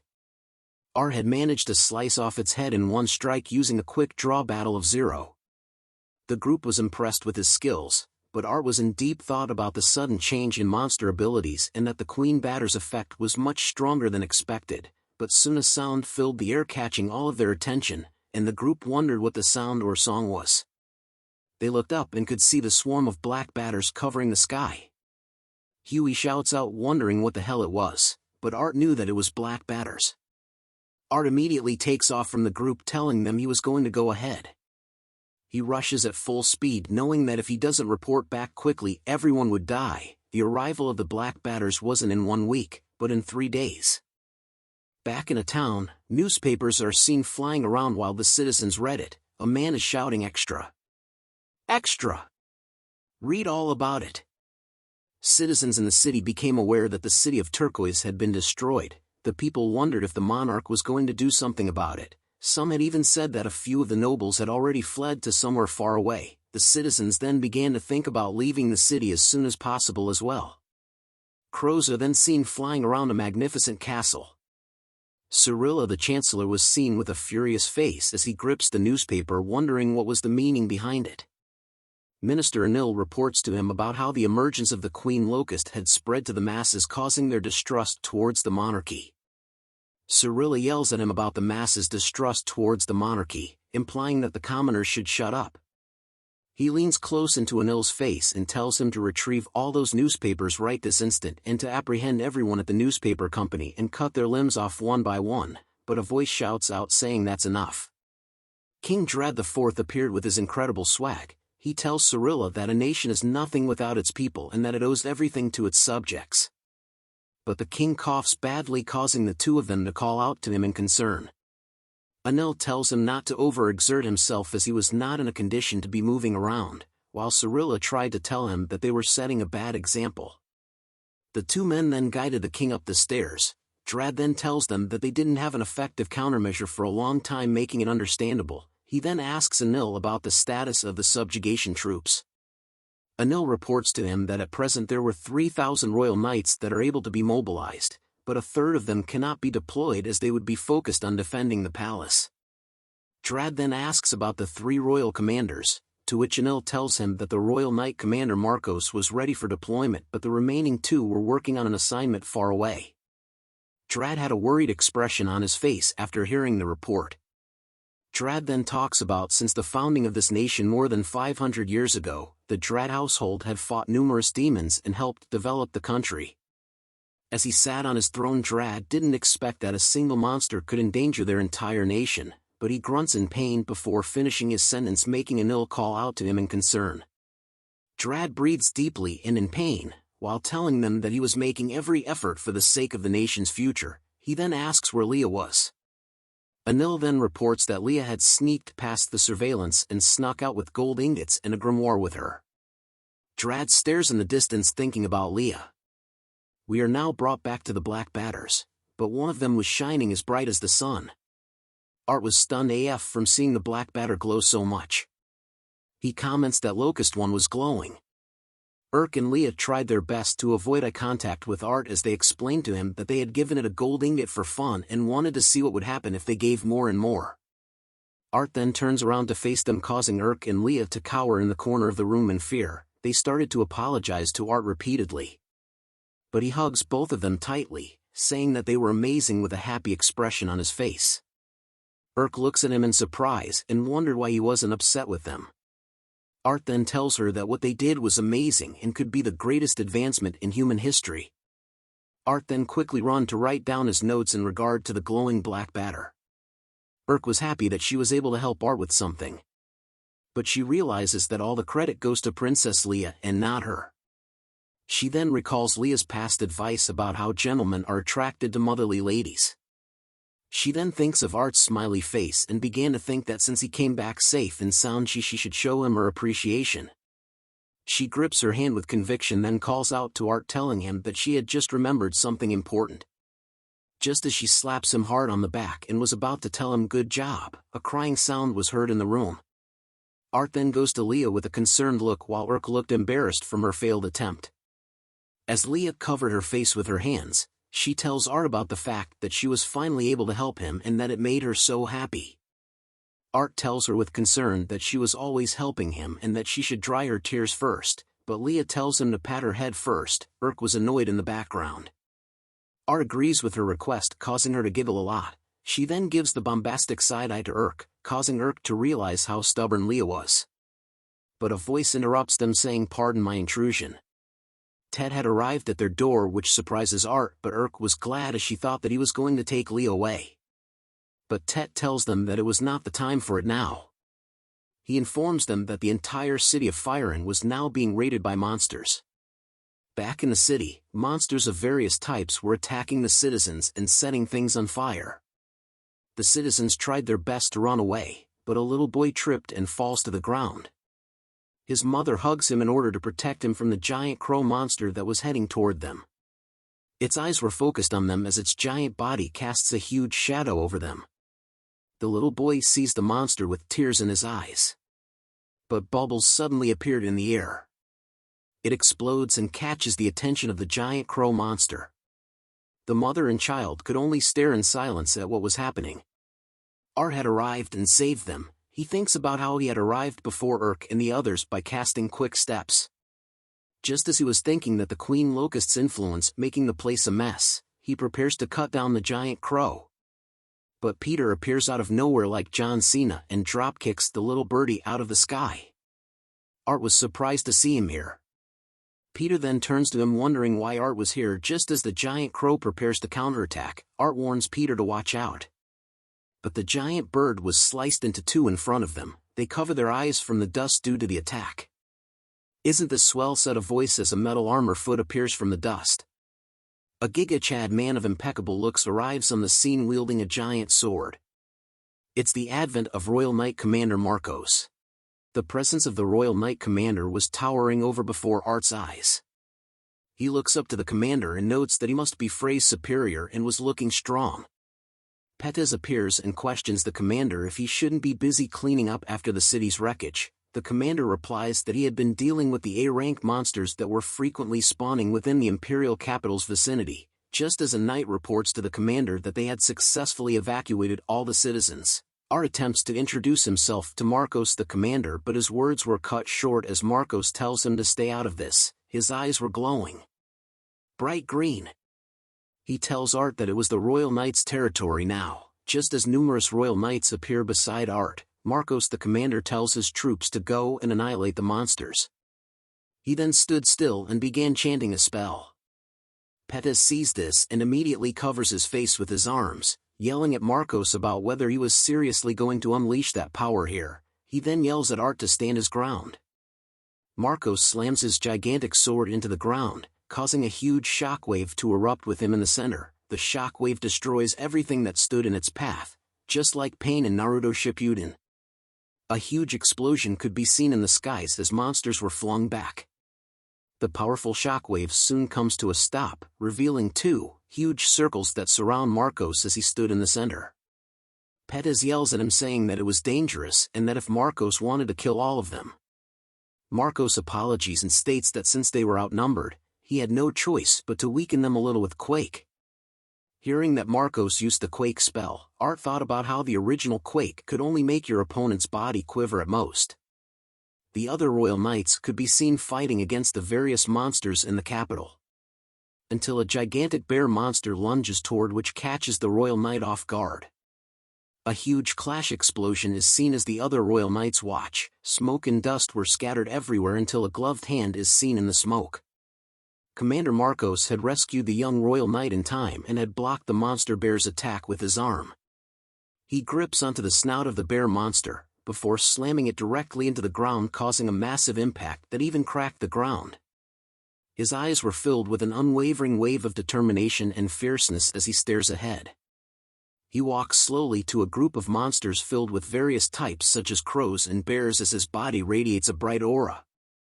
With a single massive swing of his sword, he slices all the monsters in one move. A monster bear soon appears behind Marcos, but he had noticed it already by then. A clash of strengths caused an explosion of smoke and dust to form once again from where they stood. Art could only stare in wonder and thought that there was no doubt about it that among the people that he had met so far, the Commander Marcos' strength was in an entirely different league. as the smoke and dust dissipates, Marcos could be seen standing triumph over the monster bear that wanted to sneak attack him. Pettis appears and strokes his chin, telling Art that thoroughly and overwhelmingly until there is nothing left. That man is completely focused on annihilating the enemy before him. The reason the imperial capital has preserved its peace to this day is that ever since Marcos joined the Imperial Knights roughly 15 years ago, not a single invasion was made by other nations. Art listened to how Pettis spoke so highly about Marcos, knowing that that was not all, as Commander Marcos had also bought time by acting as bait so that the evacuees and his troops would be unharmed. Art shows a disappointed look, thinking about the possibilities he could have if he only had half as much courage as Commander Marcos. He thought about the what-ifs as he recalls the incident back at the ballroom dance. And that if he had Commander Marcos's courage, then he wouldn't have had to make her cry back then.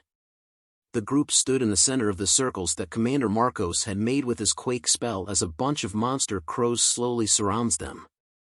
More monsters soon arrived in front of the group while baring their fangs at them. Commander Marcos waves his arm in front of his troops, telling them to step back as he would handle this himself.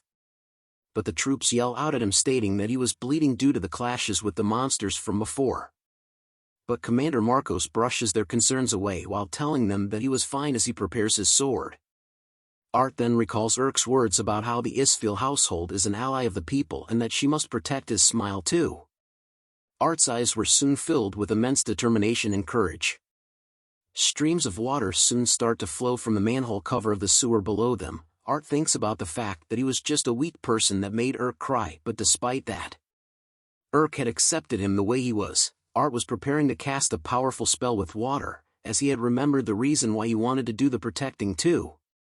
He raises his arm high in the air, wanting to protect Urk's smile. He casts a spell combination of wash plus enchant spells, swell, oxidize, elasticity, lightweight, creating a spell called Misty Jail that had trapped all the monsters that surrounded the group into bubbles that float in the air. The troops were shocked to see that magic was being cast multiple times by Art and realized that he was an adept user. Art then holds his finger and snaps them, saying, "Let him rip." The bubbles filled with monsters soon disappeared in an instant, leaving sparkles in the air. But Art soon experiences a painful feeling throughout his entire body. He kneels on the ground in pain as the troops rushed over to his side. They tell him not to force himself, as using one enchant spell was already the limit for most people, and that under normal circumstances it would not be unusual for Art to be mentally broken down. Commander Marcos sees Art and takes a step forward. He then introduces himself to Art as the Commander Marcos of the Royal Knight. He praises Art for what he did just now and tells him that it was some impressive spell casting. The troops behind Commander Marcos were shocked to hear him praise Art, as Commander Marcos was someone who had rarely called people by their names and never really praised anyone. The troops then asked Pettis who Art was, and he simply replied to them that he was a genius. Commander Marcos bends over to express his gratitude, causing to be flustered as he tells Marcos that it was no problem, but then Art spots something that catches his attention. Marcos was giving him a serious expression. Seeing this made Art bend over as well to once again introduce himself as Art, who was under the care of Marquis Isfi. The two of them soon exchanged a brief look at one another. Tet interrupts them in a hurry as he calls out to Art. He tells him that they needed to head over to the nearby orphanage quickly, as Princess Urk was over there. The scene changes to the orphanage, where black wolf monsters soon appear and Urk could be seen facing off against them, clad in her armor and wielding her mighty sword. Urk holds tightly onto her blade in order to wield her sword to protect those dear to her. The black wolf monster lunges at her, but she manages to block its attack. One by one the black wolves began to attack her, but each time they did, Urk was able to defend against their attacks as they slowly surround her. She curses in her mind about the fact that she could not mess up while protecting the nuns and the children. She then thinks of Art's smiling face, and prepares to fight with all her might, as she knew that she shouldn't be lenient as Art was risking his life to fight in the city. Urk had always worked hard to become a pillar of strength for Art. She grips her sword tightly, wanting to protect them. Even if she was alone, she lets out a powerful downward swing of her sword that cuts down the black wolf that was closest to her. She then takes a heavy step into the ground and floats in midair to prepare another devastating sword attack at the two black wolves. Her attack lands with a powerful explosion seen from above, causing smoke and dust to scatter all around. Urk is seen in the smoke and dust holding her sword high up but is panting heavily from the exhaustion of using so many moves. She then swings her sword backward as she senses something behind her. But it turns out to be a simple rock. When suddenly two black wolves appeared from behind Urk's sides, she could not react in time as the black wolves' fangs slowly inch closer to her face. Blood was splattered in the air as Urk closed her eyes to hide from the potential attacks. But when she opened her eyes to see what was going on, she discovered two blades had hit both black wolves at once and caused electricity to flow throughout their bodies, stopping their attacks from ever reaching Urk and saving her life in the process. A shiny polished black shoe soon appeared in the smoke and dust as well. Art had finally arrived and managed to save Urk in time from the black wolves' attacks. They both showed a stunned and worried expressions on their faces. Art then says, "Thank goodness you're all right," to Urk. But her expression was darkened over the fact that she was once again saved by Art. The two had finally met after a long time, but Urk decides to apologize to Art for not being strong enough. Art tells her that it was not true, and what's more important was the fact that she was injured and needed first aid. Urk tells him quietly that her injury was nothing and that she was okay. Tet finally reaches them and calls out to Urk while being relieved to see that she was safe. Both Urk and Art soon rushed back to the guild in the city as Tet informs them that there was an emergency meeting at the guild. They continued to run by the destroyed buildings and shops after the monsters had invaded. They soon reached the guild building, but Art notices that there were injured royal knights everywhere. A pair of royal knights push past Art, saying to excuse them and to let them through. Art could clearly see how injured the royal knights were as they were covered in bandages filled with blood. He overhears the bandaged royal knight apologizing to his vice captain, who tells him to not talk anymore. Art grips his hand hard, thinking deeply. He then hands over a bottle to the injured pair of royal knights, who asked Art about what it was. He tells them that it was a salve and that he thought it might help them. The royal knights then asked who Art was, but he assures them that he was just an ordinary butler and to excuse him and Urk as they were in a hurry themselves. Back in the guild auditorium, a bunch of the guild members had gathered in huge numbers in front of Pettis. Pettis starts off the meeting by thanking the guild members for their good work with the monsters out in the city, and that he wanted them to listen to Art, who was beside him. Art thanks Pettis for the brief introduction and introduces himself to the guild members. He tells the others that he had conducted his own investigation and that he had noticed that the Black Locust's invasion rate was faster than anticipated. Art then tells them that he expects it will take the Black Locusts 3 days to reach their city of Firen. The guild members soon started to panic and rushed over to Art upon hearing that the Black Locusts would arrive in 3 days. They commented that it was bullshit as the kingdom does not have enough soldiers and without a plan they would be like sitting ducks. Pettis hears the commotion and remains silent as the guild members shouted out their worries. He soon smashes the wall that was right behind both him and Art in pieces. The guild members were stunned by his actions as he looks at them in a serious manner. He reminded them that they had an urgent situation right now and needed them to shut up and listen to Art. Art was in awe of Pettis' Gigachad aura as he stares in wonder at him. Art then went on to explain his reasoning. He stated that previously the Black Locusts were approaching fast, which was where his magic-infused lemon water comes into play. He needed them to spray a layer of it on the front lines to keep the insects at bay. After hearing the explanation from Art, the guild members wondered if it would work as they still couldn't subjugate the Black Locusts. Hearing the worries of the guild members allowed Art to reassure them that he had come up with a countermeasure. He reveals a Black Locust and a magic ore on the table and tells the guild members to observe. He explains to them that in an experiment, he had discovered that a Black Locust ingesting minerals brings about an effect on its shell. He then poses a question to the guild members, asking them what they thought of when a Black Locust is given a magic ore filled with magic to eat. Art looks with a sad expression in his eyes as the Black Locust flips on its back with its legs moving rapidly but slowly comes to a stop. Urk was shocked to see this as Pettis adds on that the Black Locusts did not have the right organs to digest mana and thus are intolerant of it. In other words, magic ores were poison to them. Art confirms that what Pettis said was true and states that they could maximize their chances of avoiding battle as well as exterminate a large portion of Black Locusts by using magic ores. but the guild members remained silent as they hear the explanations, causing Art to panic as he thought about if it wasn't good enough for them.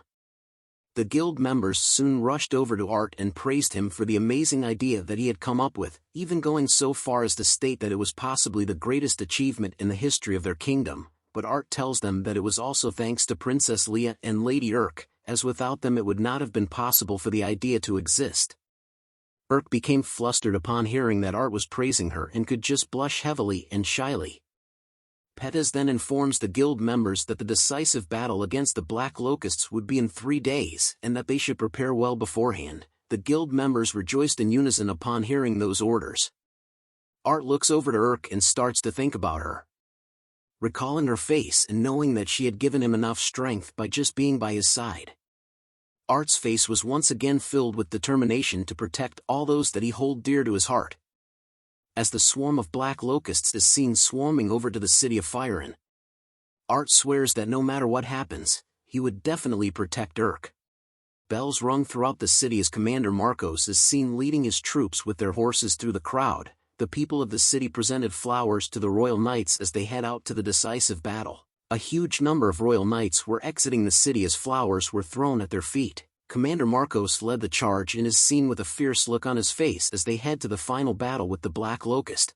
Urk and Art are seen stationed at the old battle fort called Gestalt. She tells Art that the time has come and he agrees with her that it would all start tomorrow. Urk then apologizes to Art for having him dragged into the battle, but Art tells her that there was no need to apologize as he would do anything for her. A voice shouts out calling for Sister Urk. They turn to see that the voice had come from Firen orphans and their nun. Urk tells them to not come here as she had already told them to take refuge in the Isfi family estate, but the orphans had wanted to give something to Urk. They presented her with a wreath made of flowers which surprises Urk.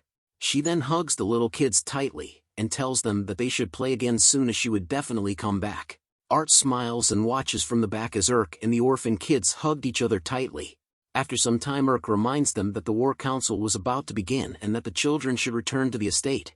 Urk and Art soon bid farewell to the orphan kids and the nun from the wall they stood at. Art commented that the kids were sweet. Urk agrees with him and states that it was a miracle that they laugh right now. Art was confused for a moment by her answer until Urk explained that the kids were disaster orphans, victims of abuse, abduction and monster assaults. Urk was personally supporting their orphanage as it was experiencing some financial difficulties lately. Art gave a smile upon hearing Urk's explanation and recalled their first meeting at the guild as he tells Urk that he was glad that the orphan kids had met a savior like her. Urk looks at Art and tells him that she felt the same way just as a man appears behind her, telling her that the Order of Knights had arrived and that the War Council regarding the decisive battle will now commence. They soon decide to go to the War Council meeting together. A great number of royal knights are seen gathered in a uniformed stances. Pettis and Art explained to the royal knights that there was a swarm made up of 500 billion black locusts and their queen heading towards the old battle fort Gestalt, which is where they were and which was also the last line of defense for their kingdom.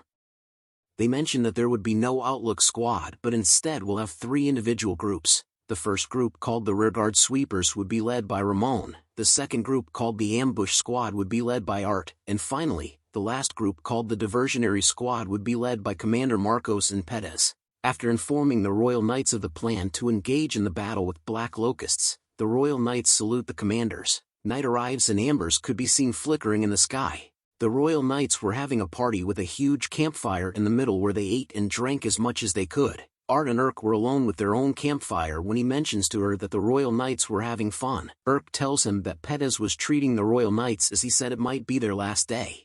Hearing those words made Art show off a sad expression on his face, but he changes the topic and talks about how Captain Fry seemed to be in a rush after they had talked with him. Urk tells him that Fry seems to be heading west with the rest of the cavalry unit. Art then mentions that Raymond and Tet were also participating in the war and that it was reassuring to have former high-ranking adventurers on their side, but Urk was upset over the fact that the Queen Locust had been designated as the most perilous S-rank hazard, which was incomparable to anything they had faced thus far. Silence soon fell upon them as they looked at the campfire in silence. A certain look came upon Art's face as he stood up. He immediately went over to Urk's side and grabbed her hand, causing her to be flustered as her face was blushing hard. He leads her towards the forest, telling Urk that he had a place that he wanted to show her. Crystal fireflies were seen, which were fireflies that were like crystals. The crystals they eat manifest on their shells. Urk and Art had wandered into a breeding ground filled with crystal fireflies that Urk mentions. Art looks back at her and wonders if Urk was going to be supporting them from the rear guard and that he was sorry they won't be fighting side by side. Urk had a silent look on her face as she asks Art if he was planning to defeat the Queen Locust single-handedly. Art was surprised to hear that from her, but he tells her that he was, which made her wonder if he was going to do it no matter what. Art tells her that it was okay and he was willing to do it for her, but Urk cuts his sentence off halfway by suddenly grabbing onto the back of his shirt. She tells him that she knew, and tightens her grip while repeating the same words. Art continued to think deeply about her words and her action. He then turns to her with a smile on his face, asking her if she remembered the time when they were talking on the terrace. He tells her that it made him happy when she said that Art was fine the way he was, and that she was the only person to have ever accepted him for who he was, and that he had always wished that he could be by her side during her happy days. But this was the first time where Art genuinely felt that he really wanted to protect someone. Art pulls Urk closer to his body, embracing her tightly in his arms, as the crystal fireflies lit the area with their blue light. With his head on her shoulder, Art tells Urk that she was sorry for making her worried about him. He continues to tell her that he was a butler whose life purpose was to do his very best for the master that he would serve, and that even if it costs him his life, he would not hesitate to do anything for her. Hearing these words brought tears to Urk's eyes. Art tells her that he promises that he would come back to her side. Urk's voice calling out Art's name could be heard throughout the forest as the moon shined brightly. As they continued to embrace one another, Art thought about the feelings he had kept close to his heart, which had ignited a flame of hope in his chest. He fervently hopes that Urk may be blessed with overflowing happiness with his determination as a butler. The moon soon turned blood red as an endless swarm of black locusts was seen gathered in the red night. The Queen Locust was leading the charge toward the kingdom. The plan to subjugate the 500 billion swarms of black locusts was a success, as Her Highness Princess Leia was able to prepare magic ores and wheat flour in large quantities. Thanks to that, the subjugation of the black locusts was a huge success. Art and the rest only needed to finish off the remaining few now. Adventurers and royal knights could be seen slicing and dicing towards the black locusts that surround them. Pettis appears on the battlefield and shouts at everyone to give these pests hell. An adventurer could be seen lighting a fire in the midst of the battle, giving off a huge smoke. Urk tells Ramon that the smoke signal had started, which prompts him to state that the battle against the black locusts had begun. He thinks deeply and states that it is all up to you now, which refers to Art, as he is seen hiding in the bushes watching the battle unfold. He sees the numbers of black locusts slowly disappear and realized that the troops had succeeded in diving their numbers, and that all he needed to do was to attack the Queen Locust. Art thought about his plan, and that even if he tried to break through with magic, he would still be stopped by the wall of black locusts, making sure that the ambush would fail. He thinks of everyone that had helped him so far and wished that those people were here supporting him, but Art brushes that thought away as he needed to do something about this by himself. He shouts out that he needed to do this myself. The Queen Locust finally reveals herself with a smile on her face. Pettis shouts out that it must be kidding, as Art and Urk were shocked to see the Queen Locust, who was rank S, finally revealing herself. A ring of light soon appears around the Queen Locust, which Ramon spots and immediately shouts to everyone to get down as a bright light emerges from her body. The bright light came out in a massive wave, causing destruction all around to happen. A large explosion similar to an atomic bomb being set off was seen. The nearby forest, mountains and castles were seen being easily blown away into pieces as the explosion reaches for them. Once the explosion had settled down, nothing was left as the Queen Locust stood alone in the midst of a barren land. The adventurers near Pettis shouted at him if he was okay, while Pettis slowly stood up and called the Queen Locust a bastard. The royal knights asked the commander Marcos if he was fine, to which he agrees. Ramon yells out if everyone was alright. Urk tells him that she was fine, but Tet was wounded when he protected her from the blast. A nearby servant yells out to the medics to tend to the wounded. Ramon and Urk looked back to where the explosion came from and remarked about its insane power. While Urk was concerned about Art, who was seen still in one piece amongst the smoke, he curses in his mind and hopes that everyone was okay. But something up high in the skies caught his attention as the smoke slowly dissipates. It was revealed to be multiple monsters of different types, ranging from dragons to minotaurs wielding a giant axe. The dragons roar fiercely in the skies as they head toward the troops. Meanwhile, the troops could only stare in horror due to the numerous powerful monsters that were coming toward them. They shouted "Mayday! Mayday!" due to the incoming monsters. Art could only think about the incident with the giant bear and the raid back then at Firen and wonder if they were nothing more than just Queen's test runs. Art immediately grabs onto his sword, determined to save everyone with his own hands. Back at the imperial family's castle, Princess Leia is seen sitting beside her father the king along with the ministers. The king asked her about how things were looking outside. She informs him that everything was fine and that she was sure of it. The king then asks her if she would not mind singing him a song, but she was confused by his request. He then tells her that it was pathetic for a ruler to be ill and bedridden at a crucial time for his kingdom and that he was worried for everyone's welfare which was keeping him awake. Princess Leia then tells her father that he was still a child, which shocks the ministers. She then decides to sing him a song while telling him that he did not have anything to worry about, as the person who was destined to be her future spouse was out there on the battlefield. The world's strongest butler, Art, was then seen preparing for the upcoming battle with the Queen Locust as he takes a heavy step forward. Princess Leia continues to sing the song to her father the king as Art is seen dashing forward and cutting down numerous monsters, each with a single strike and a single step forward closer to the Queen Locust. He then unleashes a flurry of strikes that cuts a monster in pieces. His eyes began to glow a bright blue light as he was determined to protect those he held dear. Art then decides to take a moment, before closing his eyes, to pray, hoping that his wish would come true, as Art needed nothing else but to just see Urk again. Ramon then calls out to Urk, telling her that there was a swarm of monsters and needed her to stay alert. Urk apologizes to Ramon and explained that she was lost in thought for a moment. A heavy thumping sound could be heard in the castle, as numerous shadows of monsters appeared close to where Urk and Ramon were. The people in the castle stood up on the walls and shouted in dismay over the number of monsters that were coming toward them. But Urk appears amongst them, shouting at them to not panic and ordering her guild unit to get into formation while occupying every ballista. She orders the remaining troops to gather the debris and to load it onto the ballistae. Ramon and Tet watched Urk give out the orders with concern. The troops shouted out that the firing squad was ready, and soon the ballistae fired away at the incoming monsters to the castle. The debris landed heavily amongst the monsters. Tet commented to Urk that it was impressive that they had stopped the monsters in their tracks. Urk tells him that learning the art of war at an early age from her grandfather had proved to be advantageous. Ramon had an intense look on his face and tells Urk that it was expected of his granddaughter to have flawless commanding skills and was glad she had stayed with them in the fort, but Urk tells him that it was her wish to be here. Ramon then began to ask her if she was lying to him, which stuns Urk. She turns her head away from him, asking what he was talking about, but Ramon could read her like an open book and tells her to speak honestly without hiding anything. Urk had a sad look on her face. Ramon continues to tell her that she was a kind soul with a strong sense of justice, but that comes with a heavy burden of responsibility, even if she tried to bury her true feelings. He tells her to remember that just because she hides her own desires for the greater good, it doesn't necessarily mean it's the right thing to do, as the most important thing was to look within herself and never lie about her own feelings. Urk thought deeply about her grandfather's words. Ramon then tells her to leave the rest to Tet and him. Tet tells her to follow her heart. Urk took a moment to think deeply about their words. She thought of her wish to protect her beloved city and its people, and that to make that wish come true, she had given nothing but her all. However, she did not possess strength like veteran warriors, which was why she had chosen to be a part of the rear guards. She knew that this fight was the one that they needed to win in order to protect Firen and to protect the kingdom. Art was the core of this strategy, and she did not have the power to do it alone, but Urk still wanted to be a part of Art's strength. After all, she did not want to lie to those dear to her. She thought of all those close to her and knew that in order to protect them she needed to at least provide support.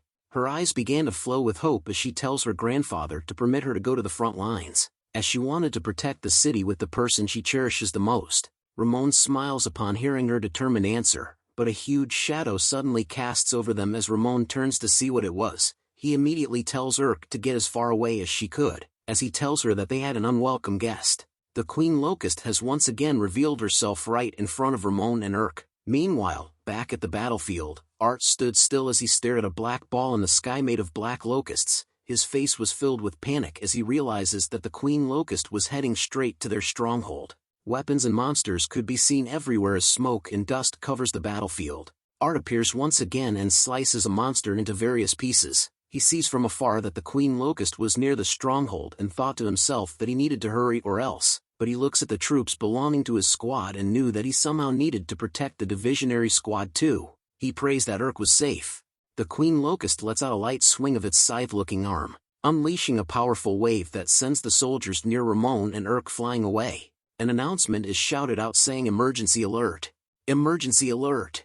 Prepare to intercept. As Urk looked frustrated at what was happening to the stronghold right in front of her, the soldiers were amazed at the strength of the Queen Locust but yell out to the others that they shouldn't move forward fearlessly. The nearby mages cast fire arrows and ice needles toward the Queen Locust, but she places her hands together to cast her own spell. It was revealed to be a protective bubble that surrounded her and stopped the mage's spells from landing. The mages soon realized what had happened based upon seeing that the Queen Locust's arms were in a praying position, which somehow managed to nullify their magic. Their options to attack were now limited since their magic would not work and it was hard for them to get close to the Queen Locust. But a huge explosion is seen erupting directly behind the Queen Locust. Urk was surprised to see this and wonders if that was another spell. Ted informs her that perhaps the Order of Knights has been wiped out, but with a smile on his face, Ramon tells them that they might not need to worry as a Metalfoot clad in armor appears. Commander Marcos of the Royal Knights had finally appeared at the stronghold.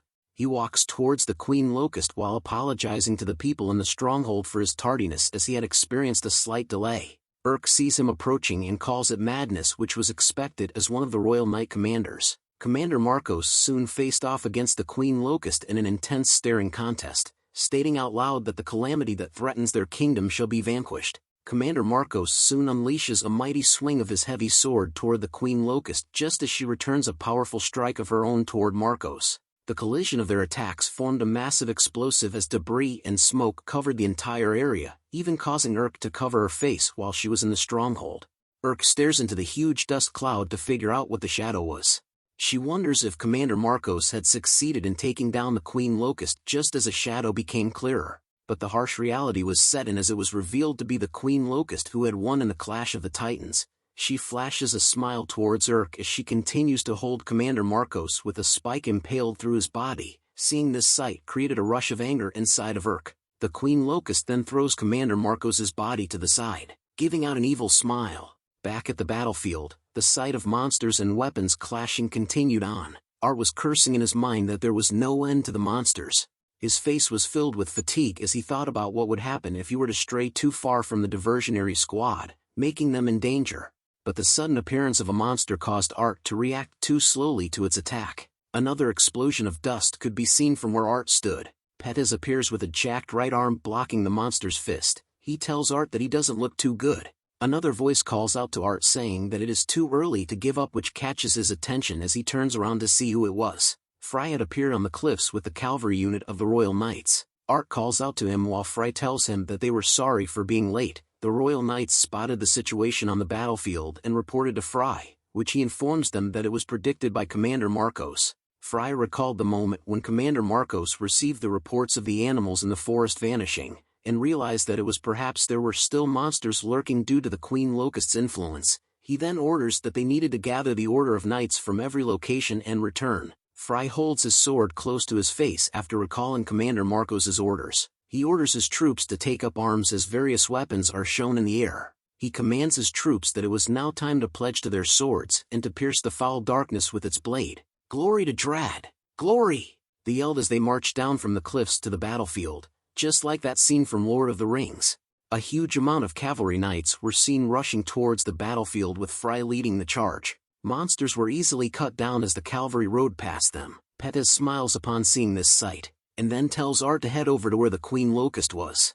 But Art was hesitant to leave everyone alone on the battlefield. "Just go," Pettis said. He looks at Art and asks him if he wanted to be where Urk was, and that he wasn't going to look after a kid like Art on the battlefield. Art was stunned to hear that from Pettis, but Fry appears yelling out if they had forgotten about him. He casts a primordial magic called Frozen Tear to freeze a monster that had appeared too close beside Art. Art was surprised to see Fry. Fry tells him to not get the wrong idea as he was doing this all for the sake of his precious little sister. Other adventurers such as Huey, Thea, and Brad had finally arrived on the battlefield as well. Pettis then tells Art that he may have been thinking that he was fighting alone all this time, but instead should take a closer look. As he was not the only one, Art stood still on the battlefield where his comrades were helping him in defeating the monsters all around. His eyes began to water, but he wipes them off clean, which reveals his determined face as he tells them that he was going back to where his cherished person was, and that he promises to defeat the Queen Locust for sure. He tells everyone that they should all come home back alive and that it would be a promise. All of Art's comrades agreed to his promise just as Art dashes through the battlefield to return back to Urk. Back at the stronghold, the only one still standing against the Queen Locust was Urk as everyone else was lying among the debris. With a determined look in her eyes, she yells out as she charges toward the Queen Locust. Each time she swung at her, the Queen Locust deflected Urk's attacks, making her realize that this was the power of an S-rank monster, which meant that a moment's hesitation could mean death and that it was a gamble where the outcome was uncertain.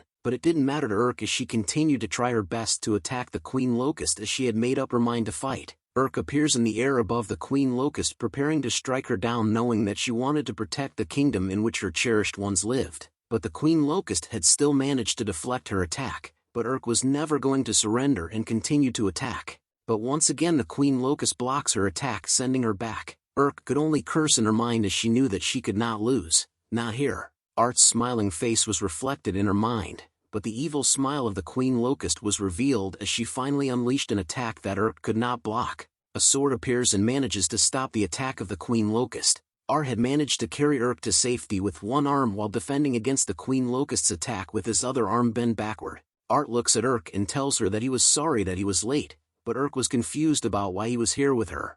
He tells her that he needed to serve as her shield as it was also part of a butler's duty. Hearing those words brought tears to Urk's eyes. But just as they were enjoying their moment together, the Queen Locust attempts to cut them down, but Art manages to put its arm into two with a single swing of his blade. Art had now become serious. He tells Urk that they should now defeat the thing together as they both prepared to have the ultimate showdown. Subscribe, like, comment and share to support the channel. Thank you for the support. As Art prepares for the boss fight, Urk tells him that they couldn't casually approach the Queen Locust as her praying arms could nullify magic. Art hears this and tells her that he will pave a way and that she needed to wait for an opening and then strike. The battle begins as Art and the Queen Locust exchange multiple blows against one another at the speed of light. Art continues to wear a calm expression on his face as he dishes out his attacks while the Queen Locust smiles happily during the fight. The Queen Locust then decides to take a big swing towards Art and Urk, but he sees this coming from a mile away. As soon as the Queen Locust unleashes her heavy attack, Art dodges it with ease as Urk makes her way towards them. With a mad look on her face, she unleashes her own powerful attack. Art and Urk had done a combination attack that manages to land onto the Queen Locust. Urk looks at Art and was amazed over the fact that he had disrupted the Queen Locust's rhythm with a feint. The Queen Locust screams out in pain and begins to rush towards the both of them at once. Art then decides to meet the Queen Locust head first and blocks her attack once again. With a calm look on his face, Art continues to block and attack the Queen Locust. Urk watches from the sidelines and thought about how they were having an equal exchange of offense and defense. She thought that there would be an opportunity for her to strike, but looking at the battle between Art and the Queen Locust was something that was beyond her comprehension. The ground around them continued to break into pieces as they met each other's attack. The Queen Locust soon decides to back off from the fight and summon her Black Locust minions to cover herself with. Seeing this reaction brings a smile to our boy, who notices that the Queen Locust had let her guard down, using his IAI battle style. Art unleashed the air-rending wave which blows away everything that the Queen Locust had summoned. Art could see that the Queen Locust had definitely felt his attack as she disappeared into the smoke, but he doesn't hesitate and rushes into the smoke headfirst as well. Upon entering the smoky area, Art feels something coming out from it which causes him to twist his body to the side. This reaction allowed him to dodge something quick that shot out from where the Queen Locust was.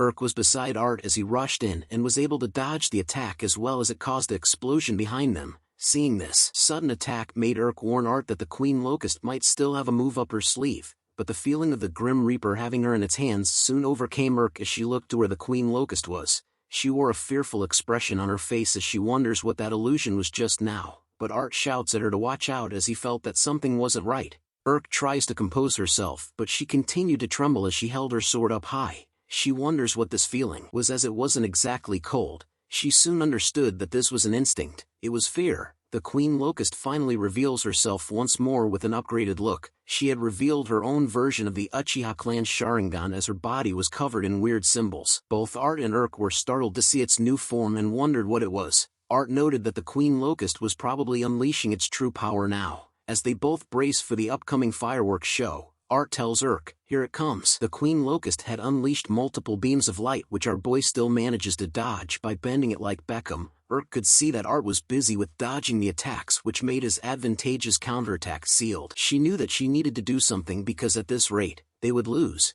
With a determined look in her eye, Urk had decided on something. Art had finally been cornered by the Queen Locust as she lets out one final massive beam of light.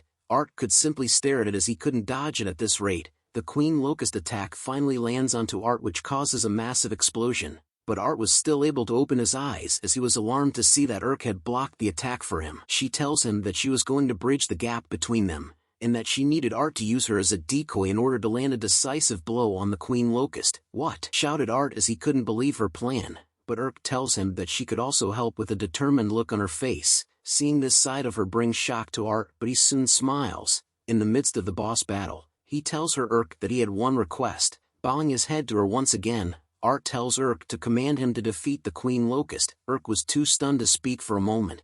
I mean, who would say this in the middle of the boss fight? Art wanted it like the time when they had first met, and when he had felt conflicted at the ball. He tells Urk that her words have always transformed him. "Your words give me courage. There's nothing more to it. It's all because they are from you, Urk." Art then moves in with his Riz move and hugs Urk, begging her to command him as he didn't want her to get hurt. Urk herself began to recall the past moments where she had given orders to Art.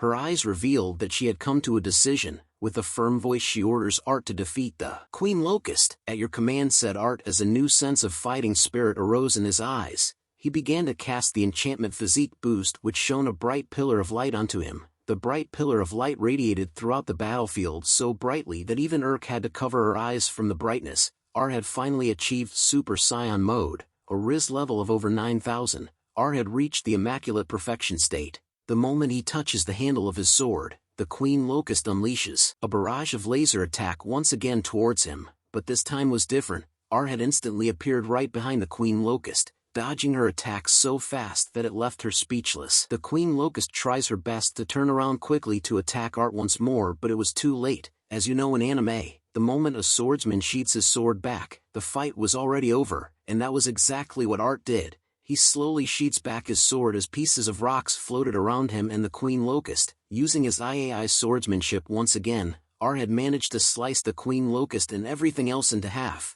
The technique he used was the Zenith Blade, single word, cleave. All that remained behind where Art kneeled was a deep gash into the ground. The Queen Locust had been defeated in a single blow by our boy. As soon as it was all clear, Urk appears and shouted that they had won. The sun shined bright enough to make her cover her eyes as she searches for Art. She sees him standing over in the distance, but Art soon falls to the ground. "Art!" shouted Urk with concern as she rushes over to his side. After the boss battle with the Queen Locust, we return to the Isfi family estate's garden. Art appears to be fine as Urk asks him about how he was holding up. He tells her that he was doing fine thanks to her. Ramon was present as well and commented that it was expected of their hero. But Urk continues to question Art about whether he was sure that he was okay as she saw that he couldn't move until yesterday due to his magic's backlash. Art begins to move swiftly to show Urk that he was fine. Now, since he had drank a ton of emergency potions that he made through alchemy, Art explains that alchemy was a life magic that combines materials to create something new. Urk agrees with Art about his potions as she tells him that everyone here along with Marcos were able to recover due to them being truly impressive. Art was glad to hear that and mentions that it was thanks to everyone. He soon asks her if Fry had returned to the capital, but Urk completely skips over any topics of Fry and asks her grandfather about what he wanted to discuss. The scene then changes to show that Princess Leia had arrived at the estate and had brought along tons of servants along with tons of goodies. "Look at that money flex, a grant of nobility," shouted Urk as she asks Princess Leia about what it meant. She explains to them that since Art had slain an S-rank monster and saved the kingdom, it was a reasonable reward, but she was upset over the fact that it was only a baronetcy as she wanted the kingdom to give Art at least a viscountcy. She noted that it was shameful, but her father had scolded her about the gold ingot incident. Urk agrees with her father and reminded Princess Leia that she needed to reflect on her actions a bit. Ramon cuts in to remind everyone present that it was certainly happy news. Urk looks at Art and asks him if he was okay with it as he was going to climb from a commoner to a noble. Now, Art thought about the reward and realized that it meant that he was going to be the same as Urk and Wendy. With his fist gripped tightly onto his chest, Art was glad to hear that what he did was incredible enough to warrant such a reward. Urk was happy to see and hear his response to the reward as she started to smile as well, but seeing the plate in front of her empty made her shout out in fury, "The cookies!" Urk shouted as Princess Leia tells her that they were all gone with her mouth stuffed full of the same cookies. Ramon laughs over Urk's cute reaction and tells her that they could have more prepared but needed flour and sugar. Art was interested and asks Ramon if sugar was the one that comes from the sugar flowers. Ramon tells him that he was right but that sugar was a luxury, due to the effects of the black locusts. The prices have skyrocketed. Art then suggests an idea about mass producing the sugar, but Ramon was flustered over the fact that monsters and insects were in the way, especially the insects. Art looks at him and reveals that he might have a solution to that problem. Hearing him say that causes the girls to jump from their seats as they begged Art to tell them more. He was surprised by their reactions and informs them that he would just be using alchemy. Urk immediately orders her servants to gather the sugar flower farmers. Princess Leia was impressed by her and noted that she was being swift and efficient. Soon enough the sugar flower farmers had been gathered together as Art introduces himself to them, and so the sugar flower persuasion operation began. These are fertilizer locusts. By feeding them more that had been improved through alchemy using the properties of the black locusts, they transformed from pests that ate crops into beneficial insects that produce fertilizer. Art then continues to persuade the sugar farms on using his ideas. He soon comes to the end of explaining his plan and asks the farmers about what they thought about it. One of the farmers introduces himself as Gald. He then grabs onto Art's shoulders and cried tears of joy. He tells Art that he was such a good man. Gald shakes Art's hand with agreement over his plan while telling him that they were willing to pay however much it takes. But Art didn't want the money, just the agreement to share until they can stabilize the supply. Art then moves on to ask everyone about what they thought about hot springs. This piques Urk's interest as she asks him about what hot springs were. Art reveals to everyone that it was something that they can create with alchemy. Hearing this made Gald wonder if they could join as well. Urk agrees with his request and informs them that they should all share the joy together. Art then asks her if the orphanage was selling the potions. She tells him that they were as the scene changes to a church. Art was glad to hear that as they needed the potions for the hot spring. Sister Rax greets them and thanks Urk for her help during the monster raid. Urk apologies to her for the sudden visit while Art introduces himself. Sister Rax noted to Urk that she had a cute attendant, but Urk corrects Rax by stating that Art was not an attendant but someone who was important to her. Rax apologies for her previous statement and asks about what she could do for her today. Urk informs her that they wanted to place a recurring order for their potions. Rax replies back to her that the potions would be 200 G each and if she was sure about that.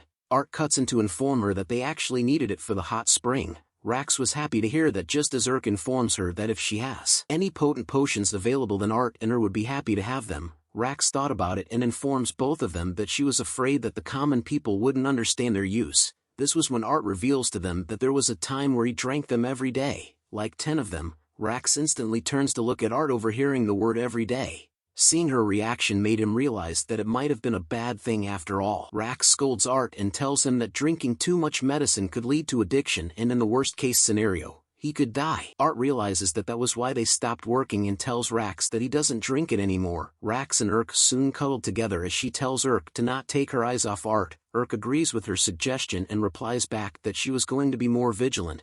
Art then proceeds to ask Rax about why does a high-density potion cost so cheap. Hearing that question made her show a sad look on her face. She soon reveals to Art that it was because she was a dark elf. Our boy was stunned to see this as he had forgotten that dark elves were discriminated against just because they were said to be close to the devil. Rax adds on to say that the merchants told her that the products made by the so-called tainted elves were disgusting. Urk was furious to hear this and asks Rax to tell her who these merchants were so she could give them a piece of her mind. Hearing that reply made Rax thank Urk for her consideration. "Sister, we're hungry," shouted a few young kids that appeared behind Rax. She looks at them and informs the kids that they still had guessed. The kid mentions to Rax that there was a leak in the roof again and so she tells him that they would fix that later. Urk and Art stood back to see Rax comforting the orphan kids. She tells them that she didn't care about what they said about her as all she wanted to do was to protect these kids. Rax simply adores the humans after all. Seeing this action stuns both Art and Urk who then exchange looks with one another. Art then asks Rax if they could help her and she was happy to hear that. The scene changes to a sparking hot spring room. Art stood in front of a group and tells them that he was going to create the hot spring now. He recalled a past memory from when Wenty had forced him to make the rejuvenating secret hot spring.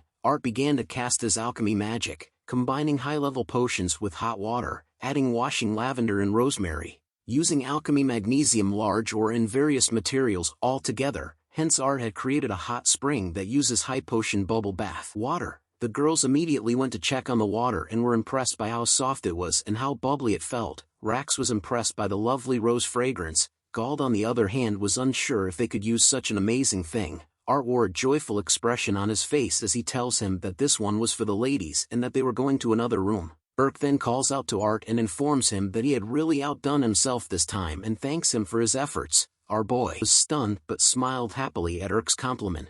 She continues to watch him leave the bath as he directs the gentleman to another room. The girls then started to undress themselves to enjoy the bath. As they undressed, Rax asked Urk if she wanted to join Art in the bath together. That question made her flustered as she couldn't reply back to her. Feeling embarrassed by her reaction, Urk tells the girls that they should just get in the bath. Rax giggles over how adorable Urk was acting. This image was made for the boys. All hail the author and drawer. The three ladies had finally entered the heavenly bubble bath, where they rubbed themselves clean with the delicious water that Art had made. As they immersed themselves into the water, they were happy to feel that their skin was so smooth and that their hair felt silky. All three girls felt that they were in heaven, back in the boys' bath. Ramon and Tet were hugely impressed by Art's skill to make the bath and commented that he was capable of anything and was a gift bestowed by the heavens. Urk could hear that Art was enjoying himself as she hears the boys talking loudly in the bath. Rax commented that she had never met someone as kind as Art before. Urk agrees and tells her that when it comes to himself he was hopeless, which made Rax question why he would need her since he could easily earn his own keep. Urk reveals that Art always goes all out for others and that he was strong, straightforward, and kind. Rax instantly smiles at this reply and playfully teases Urk about how much she loves Art. Hearing that kind of response causes her to be flustered once again. Rax then gave her a piece of advice, telling Urk that Art was a really wonderful person, which was why she needed more confidence to support. Urk instantly blushes hard as she submerges herself into the water. Seeing this reaction made Rax realize that even Art may not have noticed her feelings yet. Rax then tells Urk that she fully accepts her potion request, hoping that for the sake of the children she could provide some assistance to her. Urk looks at her and grabs her hand in response while telling her that they were counting on her. Rax then changes the topic over to giving Urk a cute makeover since they were here. Urk couldn't believe that someone had called her cute while Princess Leia voiced out that she wanted one as well. The scene then changes to a carriage where a voice is giggling. A letter and a picture of Art is seen in someone's hand as the voice spoke out loud that all the pieces were in place. It is revealed to belong to a man in a big hat, who wore an excited smile on his face as he thought about how he needed to make sure to get his hands on the big business person Art. As the family gathers together in a single room, the maid arrives, informing our princess that there was a visitor for her. A man appears at the door this time, with a long beard and wide smile. He takes off his hat, and bows his head, greeting everyone in the room for the first time and introducing himself as Flavoric, owner of the Eternal Shop in the royal capital. The appearance of this man would mark the beginning of the incident. Seeing him here, the Lord questions Flavoric on the reason why the second most famous shopkeeper in the royal capital would come here. But before answering the Lord's question, Flavoric snaps his finger, summoning the presence of numerous shiny presents everywhere behind him. This sudden action draws the Lord's attention as he questions the reason behind the enormous amount of presents. Suddenly, with a creepy smile on his face, Flavoric reveals that he had heard rumors about the powers of Art, and that thought that it could be beneficial for business. The scene changes to Flavoric screaming out Art's achievements by creating a bed, lemon water and a hot spring, calling those things revolutionary in the works of God. But the princess cuts in, stating that Art didn't plan on using his powers to make money, which Flavoric found a waste. But then Art decides to ask him about why he started his business in the first place. Flavoric reveals his sad past, telling everyone that his mother had gotten sick in the past, and a merchant had demanded a huge price for the medicine in order to heal her. They were so poor that they couldn't pay. In the end, Flavoric's mother had passed away without even complaining, telling him on her deathbed that he should do business for the sake of others. After telling his sad story, Flavoric turns to Art, begging him to use his powers for the sake of the world and its people by doing business together. But the Lord intervenes this time, wondering how much of the profit they would get and for Flavoric to state the rights in a concise manner. Hearing this question, Flavoric expected this from the former prime minister of the country and knew that a bad lie would result in his downfall, so he told the Lord that they would share the rights, each owning 50%. But the Lord was quick to dismiss his proposal, countering that they should receive 90% of the rights, which shocked Flavoric. Even the princess was concerned about the sharing rights ratio, but the Lord was fixated on his choice. In response, Flavoric took out a letter from his jacket. Upon seeing it, the Lord thought it was a threat, but Flavoric assures him that the letter has nothing to do with his family. Instead, it was a secret letter meant for Art's eyes only. Hearing that, the Lord, Princess and Butler were all startled. Flavoric began his threat, telling everyone that he knew of Art's secret that a lady close to Art had told him about, which meant that if Art's secret leaked out, it would damage the Isfi family. But the Lord wasn't impressed at all by the sudden threat. Instead, he pulls out another letter and flexes it towards Flavoric, who couldn't believe that there was a second letter. Without hesitating, the Lord throws the letter to his feet and tells him to read it. Opening the letter and reading it, it states that Flavoric had paid someone a large amount of money to reveal all information about Art. It also states the truth about his background, that he was actually from a merchant family and that both his parents were retired. They also knew that he had obtained secrets about other people and used them to sway negotiations in his favor. After seeing that his lies had been exposed, Flavoric tells the Lord that they were actually lies instead.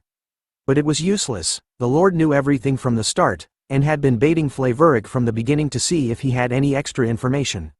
With a serious look on his face, the Lord was pissed off for the first time in a while, threatening to destroy Flavoric's entire clan, all because he tried to mess with their Art. The butler and the princess were impressed to see their Lord this way, while Art was becoming teary-eyed for what the Lord was doing for him. As the Lord continued to scold Flavoric, Art's eyes were drawn to the letter on the ground, so he went and picked it up, opening and reading the contents that were inside of it. After being defeated, Flavoric ended up bowing his head while kneeling on the ground. He started to tell the truth to everyone. In honesty, he shared that he was drawn to Art's magic. So after a truthful discussion this time, Art and the family managed to end up getting a percentage of Flavoric's shop's profits. Using his riz, Art was glad to hear that Flavoric's mother was actually alive, as he knew that it would be sad if she was really dead. Seeing how sincere Art was being brought tears to Flavoric's eyes as he trembles before the strongest butler in history. But the Lord warns Art not to easily forgive those that have tried to wrong him. Even after hearing the Lord's words, Art still decides that it was all right. He grabs onto Flavoric's hands, telling everyone that it is only when people are treated kindly that they feel truly forgiven. With those words, the Flavoric commotion came to an end, or at least that's what it looked like on the surface. Now, the princess was shocked to learn that Art had read Flavoric's blackmail letter, which made Art decide that he was going to the royal capital now, so the princess decided to tag along. In the royal capital, our boy appears in front of a door, knowing that the only person who knew such information about him was a woman, including that handwriting. Only one person came to his mind. As he knocked on the door, a familiar voice was heard, asking who it was. Wenty appears, dressed in a nightgown with a painful expression on her face as she sees Art standing in front of her. Art looks at her with a slightly pained face, greeting her quietly as Wenty continues to stare in disbelief. They soon entered the room together. Wenty faced away from Art, who could only stare at her in silence. After some time, Wenty questions him on how he had managed to find her. Art reveals that the information came from Flavoric. So he questions her on whether the contents of the letter really came from her, but Wenty continues to deny it, shouting at Art that she didn't know about it at all. Wenty finally snaps, shouting and revealing to Art that ever since their last meeting, her life has been in ruins. Her family, the Rubedo family, had fallen, and now, even her own father was in prison. She blames it all on Art, turning around to tell him to get out of her sight, but after looking at our boy, who simply smiled back at her, Wenty became quiet upon seeing this. Turning around from Art once again, before asking him why he didn't understand that she hates him. But Art wonders if what she said was really true. She confirms it, saying that our boy was an eyesore. Art then questions her on why she gave the money she got from Flavoric to the information broker. Art had heard about how she had given away all 50,000 gold that she had received, and didn't even keep a single coin. Art further notices that she even kept the black dress that he had made for him specifically. Hearing all this, Wenty shouts at Art to leave at once, but Art simply replies to her that he was glad that she was alive, and reveals with sincere eyes that he didn't hold any grudge against her at all, bringing tears to her eyes. Art finally reveals the letter that he had gotten from Flavoric. The content inside wrote that regarding Art's investigation, who hails from the neighboring country of Aldred, his parents were slaves. As proof, a slave mark is engraved on his left shoulder. After reading this, Art knew who provided the information, as the only one who knew about this was Wenty, but he also realized that she had lied in certain parts. Art reveals that the scar on his left shoulder is not a slave mark but a burn from when he was a kid. A flashback is seen where Wenty throws a steaming hot cup of tea at Art, which lands on his left shoulder. Art had never once forgotten about that memory, but still, he chooses to forgive Wenty, as he was happy to know that at least, she still considered him as family. Returning to a past memory, where young Wenty declares to young Art the day that he becomes her butler, and also that he was her family from now on. Art's final words broke Wenty as she rushed in to hug our boy, apologizing to him repeatedly. With tears streaming down her face, she reveals to Art that she had always wanted to apologize for taking advantage of his kindness. With a hand on her shoulder, Art says sorry too, for not being there when she needed him, but this time, he wanted to support his cherished Lady Urk instead. Hearing those words, finally broke Wenty as she wails in sorrow, crying her tears out as Lady Urk stood by the door, listening to their conversation the entire time. We now turn to a different scene, where a lone figure stands alone in the pouring rain. She looks around the place, commenting that the erosion was progressing and that this place was hopeless. Looking down at something near her, she notices a black plant, looking stranger than any other plants there. As she aims her staff towards the plant, the scene changes to a hammer knocking into nails on wooden boards. Hui was repairing the walls of the church due to damages caused by the bad rain. Another adventurer bringing in supplies noted that recently, the grass and trees in the garden had increased too. The sister apologizes for getting their help, but the adventurers assure her that it was fine since they grew up together. They even talked about how thanks to art, the roof was able to handle the rain damage, but as they did, our boy made his appearance, alongside Flavoric and Wenty. Both Hui and Art were surprised to see one another here. After chatting together, Art discovers that the adventures were from this orphanage, which was why they came here often and donated part of their rewards here. The sister mentions that their support was invaluable, but as she turns to Art, she questions him on where Lady Urk was. Art reveals that Urk wasn't feeling well as we turn to her.